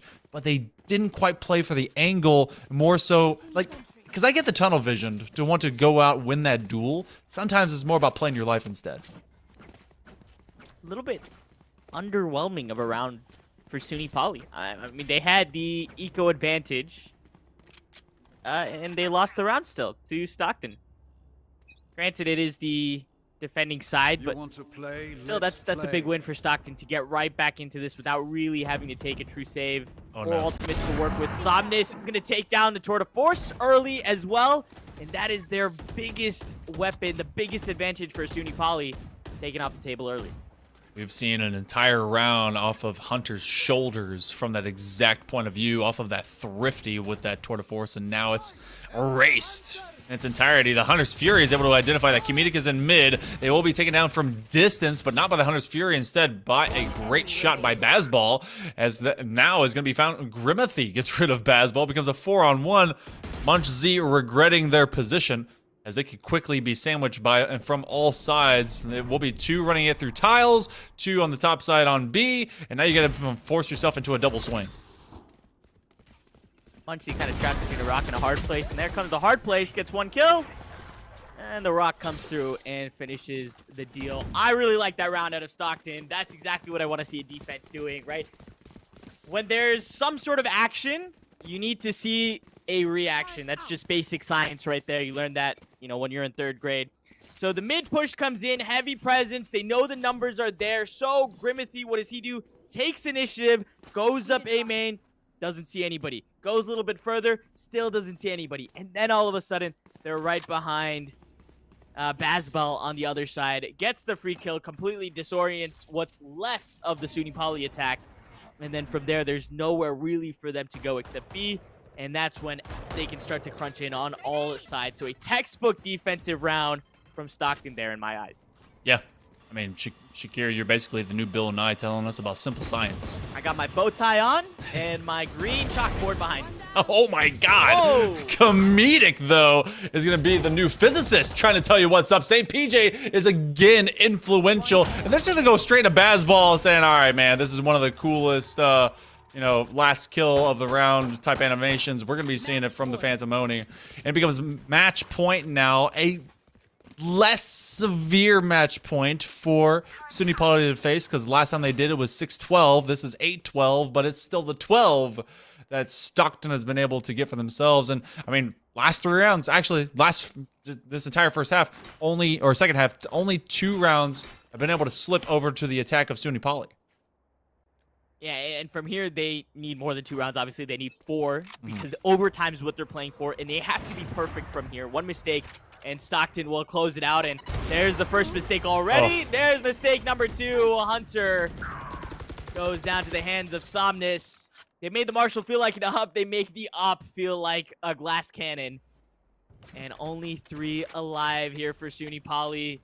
3 for not just map points, not just series points, but season life on the line here. And 3 players to keep them afloat. Munchzie about to face a numbers disadvantage. They do put a ping out. Just say, hey, don't go there. I was about to die there. Don't do what I did. Instead, we're going to walk into Garden, where the last time we knew an operator was. There's the lockdown, as it's going to be that toaster being put to the ground. Bargain bin sale, as you have 10 seconds to be able to get him back. They want to make sure that no one is there, as they're all focused on making sure that the KO is dead forever. Somnus is able to find a 3rd kill. Cosmic Divide invested. Yip. Are they going to be played for timing? Oh, they're able to at least see 1. Comedic is going to be able to get rid of him. Munchzie in pocket, and Comedic to Munchzie. The defuse will come through. Stockton will improve. They will go to 6-2. 13-8. Map 2. I can't wait for that mixtape to drop. Stockton improving their overall record to 6-2 ahead of playoffs. And yeah, unfortunately for SUNY, ending their season on a loss in 0-2 fashion. A lot of glimpses of hope, but ultimately, when you put a scope in the hands of Somnus, there's only so much you can do. And quite frankly, the way that Stockton played, I think it's only deserving that it was more that they won the game rather than SUNY lost. SUNY put up a great fight, and Stockton just had an answer for everything that SUNY threw at them. Hey, some hope, a good scope, feel like a dope. Well, it's time to cope. That's exactly what the likes of SUNY Poly is going to have to do for the remainder of this semester, as we will be seeing even more out of Stockton, looking to go into that postseason and see what they can do in about a couple of weeks. In fact, we'll get to see maybe some insight to that as we have an interview with Stockton coming up after this short break. Stick with us. We'll be back in just a moment. Blocking the shine, now I think it's my time to counting them dollar signs like lights, they'll blind you. Let me rewind to back when I was broke and I couldn't acquire 2 cents, and now I got 2 rents. They was sleeping on me, homie, must have got too big. Call my phone, I be like, who this? Damn right, hell yeah, I'm brand new. Smell like can too. I'm fresh forever like canned food. Try and tell me what I can't do. I wanna see the world, my vision on Shamu. That mean I got goals that's real big, foes that's real big. Y'all offer too little, sorry, my soul is real big. Coming into the ring with blows that's real big. I gotta do it big, that's the only way I can live.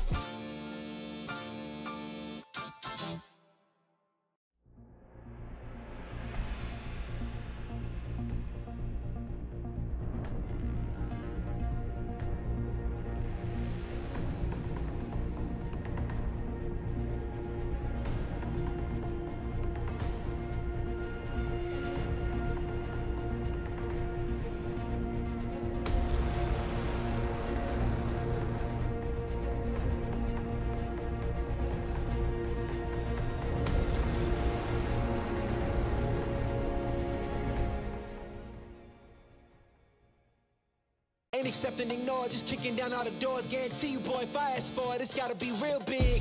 I gotta make it just for my kids and for their kids' kids. That's wealth years and years. Promise my brother soon as he out and finished his bid, we finna do it bigger than anybody ever did. The odds is real big, jobs that's real big. Satan trying a little, my God is real big. Stayed up on the ground and the cards is real big. I gotta do it big, the only way that I can live.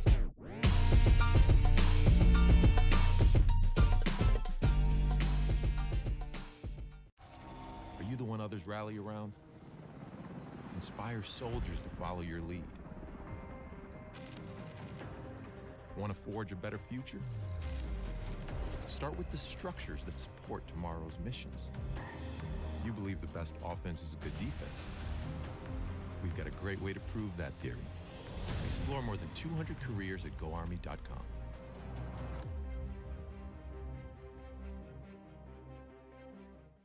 Hey man, I just can't find a comfortable headset. I mean, I've tried everything. Literally everything. Sheesh, my brother. I got you. The HyperX Cloud 2 Wireless. Legendary comfort goes wireless.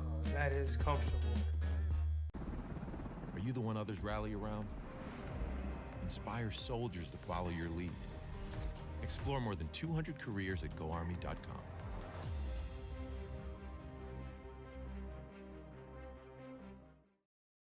We all got a thing that gets us out of bed or keeps us out of it. The thing we live to do, that we do for nothing at all. But don't do it for nothing.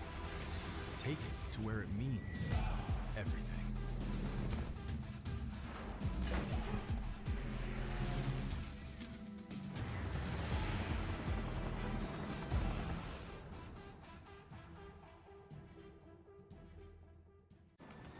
Becoming a leader is a choice. So if you want to learn to make big decisions, start with this one. Decide to lead.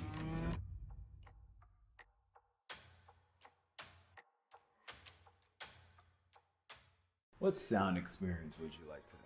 I'll have the fantasy pack. Good choice. And could you make it a Cloud 2 wireless? On his way, sir.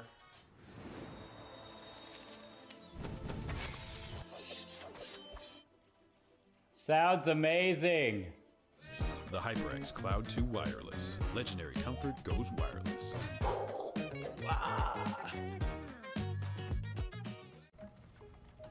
Skip entry level. Decide to lead as an Army officer.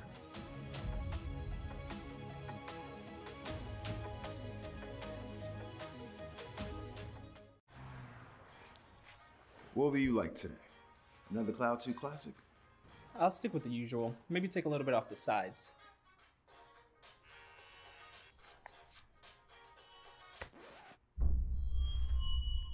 Oh, that's fresh. The HyperX Cloud 2 Wireless. Legendary comfort goes wireless. Hey, watch your head.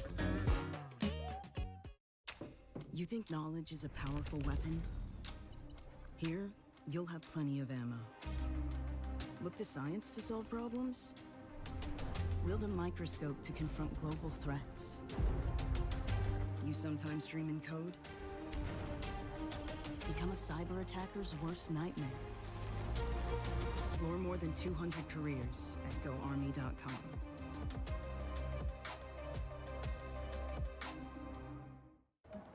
What do you expect from that first job out of college? Working your way up from the bottom? Instead, how does this sound? Starting in a guaranteed leadership position with people who look to you for guidance because you're trained to give it and make important decisions in critical situations. Skip entry level. Decide to lead as an Army officer.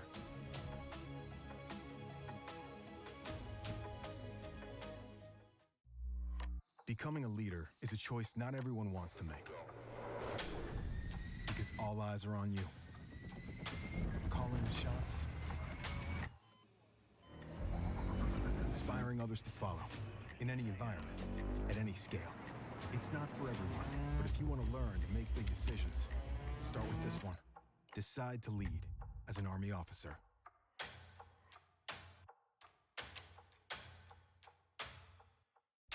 You think knowledge is a powerful weapon? Here, you'll have plenty of ammo. Explore more than 200 careers at GoArmy.com.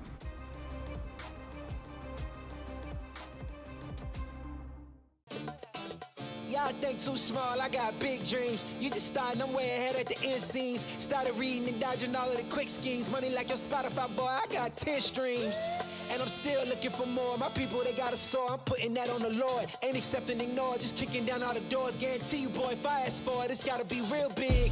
I gotta make it just for my kids and for their kids' kids. That's wealth years and years. Promise my brother soon as he out and finished his bid, we finna do it bigger than anybody ever did. The odds is real big, jobs that's real big. Satan trying a little, my God is real big. Stayed up on the grind on the cars is real big. I gotta do it big, the only way that I can live.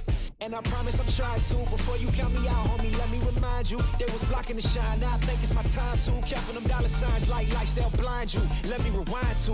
Back when I was broke and I couldn't acquire 2 cents. And now I got 2 rents. They was sleeping on me, homie, must have got too big.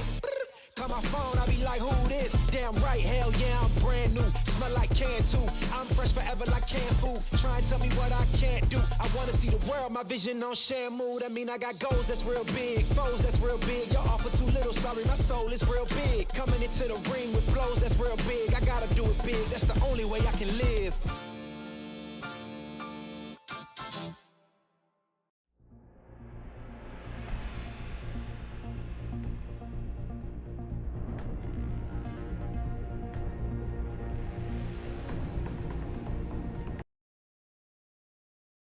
Welcome back, everyone, as we're getting into an interview here on ECAC Esports. Again, I'm Hale Monkeyman in the booth alongside Shakir, but who cares about us? It's All St. PJ's Day as we get into a nice interview with the Stockton hero, the Osprey that was able to lead the flock.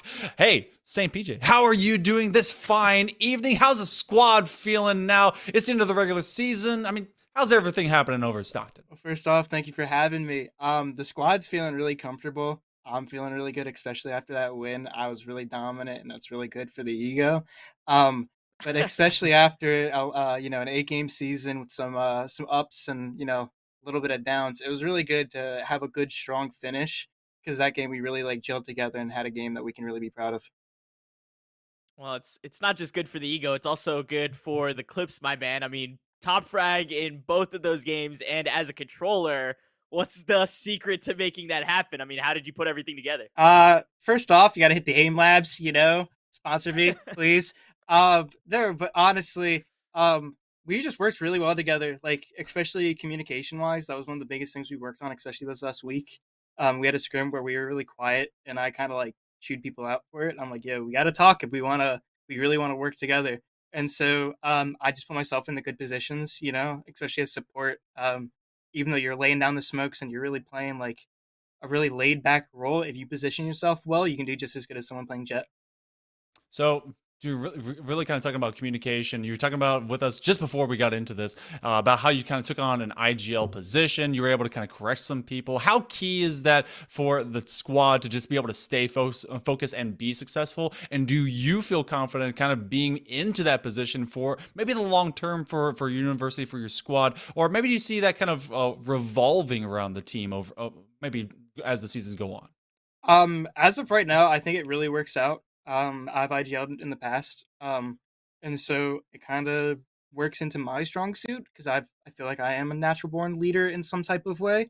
The team does really good at working off the call. I don't like to IGL in a way where it's very controlling and kind of micromanaging. I like to give an idea and have people let them play how they want to play and don't force someone into an uncomfortable situation. And so, especially after 8 weeks of playing with each other in the regular season, it just kind of works really well. We've been really playing well with each other, whether it's scrims, game day, we're playing ranked together. We really start trying to work the small talk end of things, which was something that we really did work on this last week. And then for the long run, I hope so. I mean, there could be some savant that comes in to steal my spot. I don't know.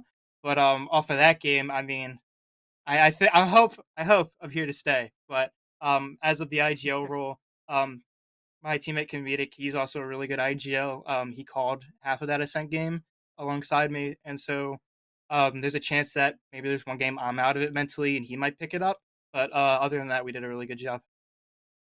Well, I think it's really important to have that flexibility. One more serious question before we move on to some of the fun stuff. You guys are in the postseason. You put on an incredible performance on stream here today. You kind of mentioned that things have been building up to this level of performance, and you guys are looking untouchable based off that game. What's the ceiling for this team? What are the expectations this postseason? How far can you go? As of the ceiling and the expectations, I'm really excited to see what we can do. It's my first year at Stockton, especially for Valorant. So I know they came in third last year for ECAC. And so we're just trying to see if we can kind of keep up with the other people started. We don't want to kind of let the school down, especially with Stockton being really strong in Rocket League and stuff like that, and really having a good esports like system that we really want to like come into our own as Valorant, given that it's such a new game to the collegiate scene and it hasn't been around for years. So for the postseason, we just really want to continue what we've been doing, seeing if we can just continue good play, put puzzle piece to puzzle piece together, and try to see if we can finish high like they did last year. You know what? We were having a little bit of fun. You're going to maybe see some of that into that VOD if you go and look back. A lot of Avatar Last Airbender references. I was comparing your team to the saber-toothed moose lion. Big, powerful, vicious, adorable when it's small, but when it's gigantic, which you guys really were. And you are the Ospreys, but there's just so much power there. Do you think that that you embody a bit of that? Or maybe what two animals would you put together to really represent your squad? Pick two at random. Go. Two at random. Shoot. I'd probably put like a really small dog, and then on the other side probably a bear, because like when you on like at the surface level, kind of like what you said, it's kind of like cute at first. We all five of us really just love to have fun. Like especially that game, the vibes were up. We were like, we're getting streamed, let's go. So we're all making Here for jokes. a good time. And so like especially me, I'm a great like I try to bring the vibes every game. And so like just to be able to like get up and be happy about it, we're all like hyping people up, we're all making jokes mid-game, even if it's like 12-11, we need the round to go into OT, we're cracking jokes, we're having fun with it. And then for the Bears side of things, when we click, and it can get scary for the other teams. Doesn't matter if it's a low-ranked team or if it's like a high-ranked team. That team was pretty good, and so like to be able to just kind of like all the small things really work together, it can be scary for other teams because like some guy can lurk here, some guy can do this. I can make a call that just completely picks them apart off of what I've seen the round before. So I feel like when we click, it's scary. All right, one last one from me at least. If you go back to the broadcast, you're going to hear this praise, so I'll just get it out of the way now. Talked about establishing a St. PJ's Day as some sort of holiday, something to be celebrated. How would you go about celebrating that holiday? Well, first off, I'd have to get a little picture of my face, put it on the wall, and maybe have like a little shrine under it. Join with all the other saints. I'd put my mouse there, my keyboard there. It's, probably autograph it or something. But celebration-wise, spend time with the team. Funny enough, we actually never met up in person yet, which is as weird. We really want to like try to get like together and have like a good team bonding day because we all enjoy like playing with each other. So like meeting each other in person is something that like we're just gonna have fun doing. So maybe we can call that St. PJ Day, and just kind of have fun, do whatever we want to do, and just throw a little party. Maybe I don't know. Well, you know what? I really hope that the Pomeranian Grizzlies that you guys are one day will get a chance to be able to meet up in person. Either that or just continue to be successful. Thank you so much, St. PJ's. Be it St. PJ's Day or really just Stockton University's Day, you guys are able to take a big 2-0 sweep win today, and we appreciate you being able to join us in the booth. All right, thank you for having me. Thank you so much. Well, Shakir, we get to be able to have a whole lot of fun and references and be able to see a very just inventive, clever team on the side of the Ospreys. Again, SUNY Poly, they're going to have a bit of a time to next semester to be able to really suss things out, maybe reinvent themselves, see what the spring, winter, whichever may come. But for the time being, this will be the end of ECAC. I mean, final thoughts for the day. How good do you think Stockton looks going to that postseason? They're looking really strong. And if they bring that confidence, right, they said they've just been getting better and better and better. This is the perfect time to peak. I'm excited to see what they bring into the playoffs. And overall, right, 8 weeks of action leading up to this postseason. We'll take a week off. But, of course, the best action is when the threat of elimination is on the line every single week and you're finally playing for that championship. Playoffs in a few weeks. Hail Monkey Man, that's going to be super, super exciting to watch which teams have put all the puzzle pieces together and are peaking at the right time. I'm often many pieces behind when it comes to the puzzles, but these teams seem to be in a very good working order. Thank you so much for joining us today for the ECAC Esports. I'm Hail Monkey Man. This is Shakir. If you like the observation and production that went on, Zach and Cool Scoots were able to give us a little bit of love, and so I hope that you give it to them as well. But until we can see you next time, have a great one. We'll see you then.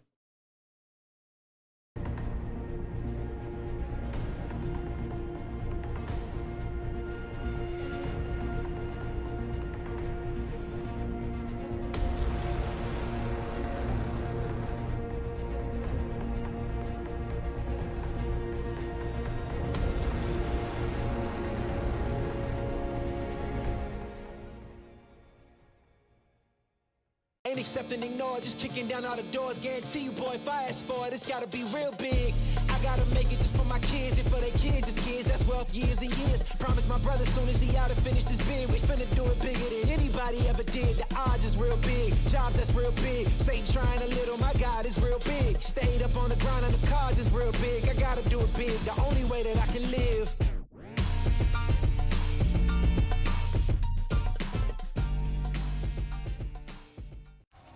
Are you the one others rally around?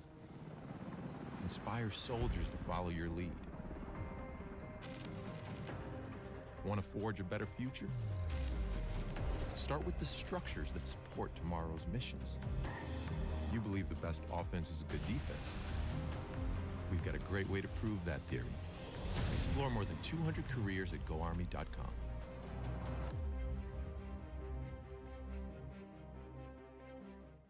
Hey man, I just can't find a comfortable headset. I mean, I've tried everything. Literally everything. Sheesh, my brother. I got you. The HyperX Cloud 2 Wireless. Legendary comfort goes wireless. That is comfortable. Are you the one others rally around? Inspire soldiers to follow your lead. Explore more than 200 careers at GoArmy.com.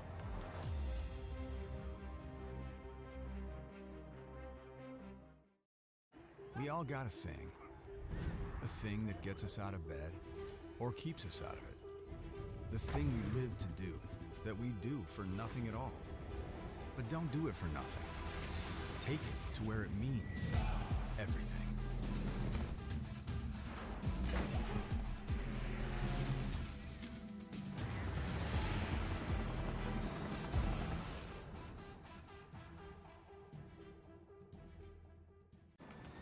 Becoming a leader is a choice. So if you want to learn to make big decisions, start with this one. Decide to lead.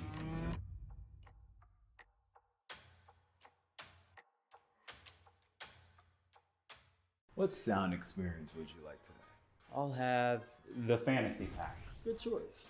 And could you make it a Cloud 2 wireless? On his way, sir.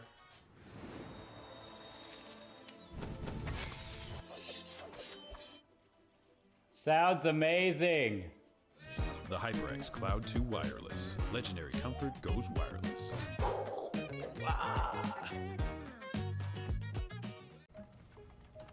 Skip entry level.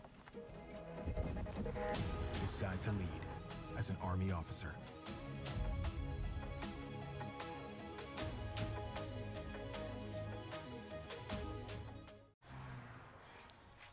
What will you like today? Another Cloud 2 classic? I'll stick with the usual. Maybe take a little bit off the sides.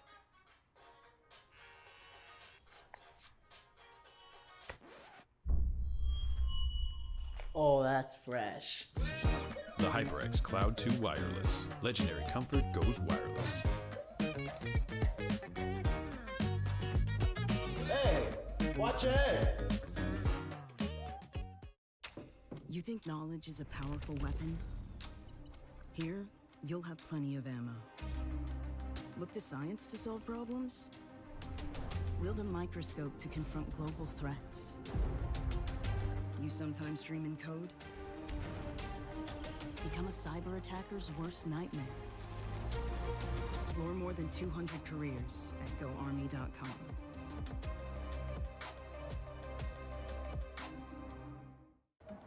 What do you expect from that first job out of college? Working your way up from the bottom? Instead, how does this sound? Starting in a guaranteed leadership position with people who look to you for guidance because you're trained to give it and make important decisions in critical situations. Skip entry level. Decide to lead as an Army officer.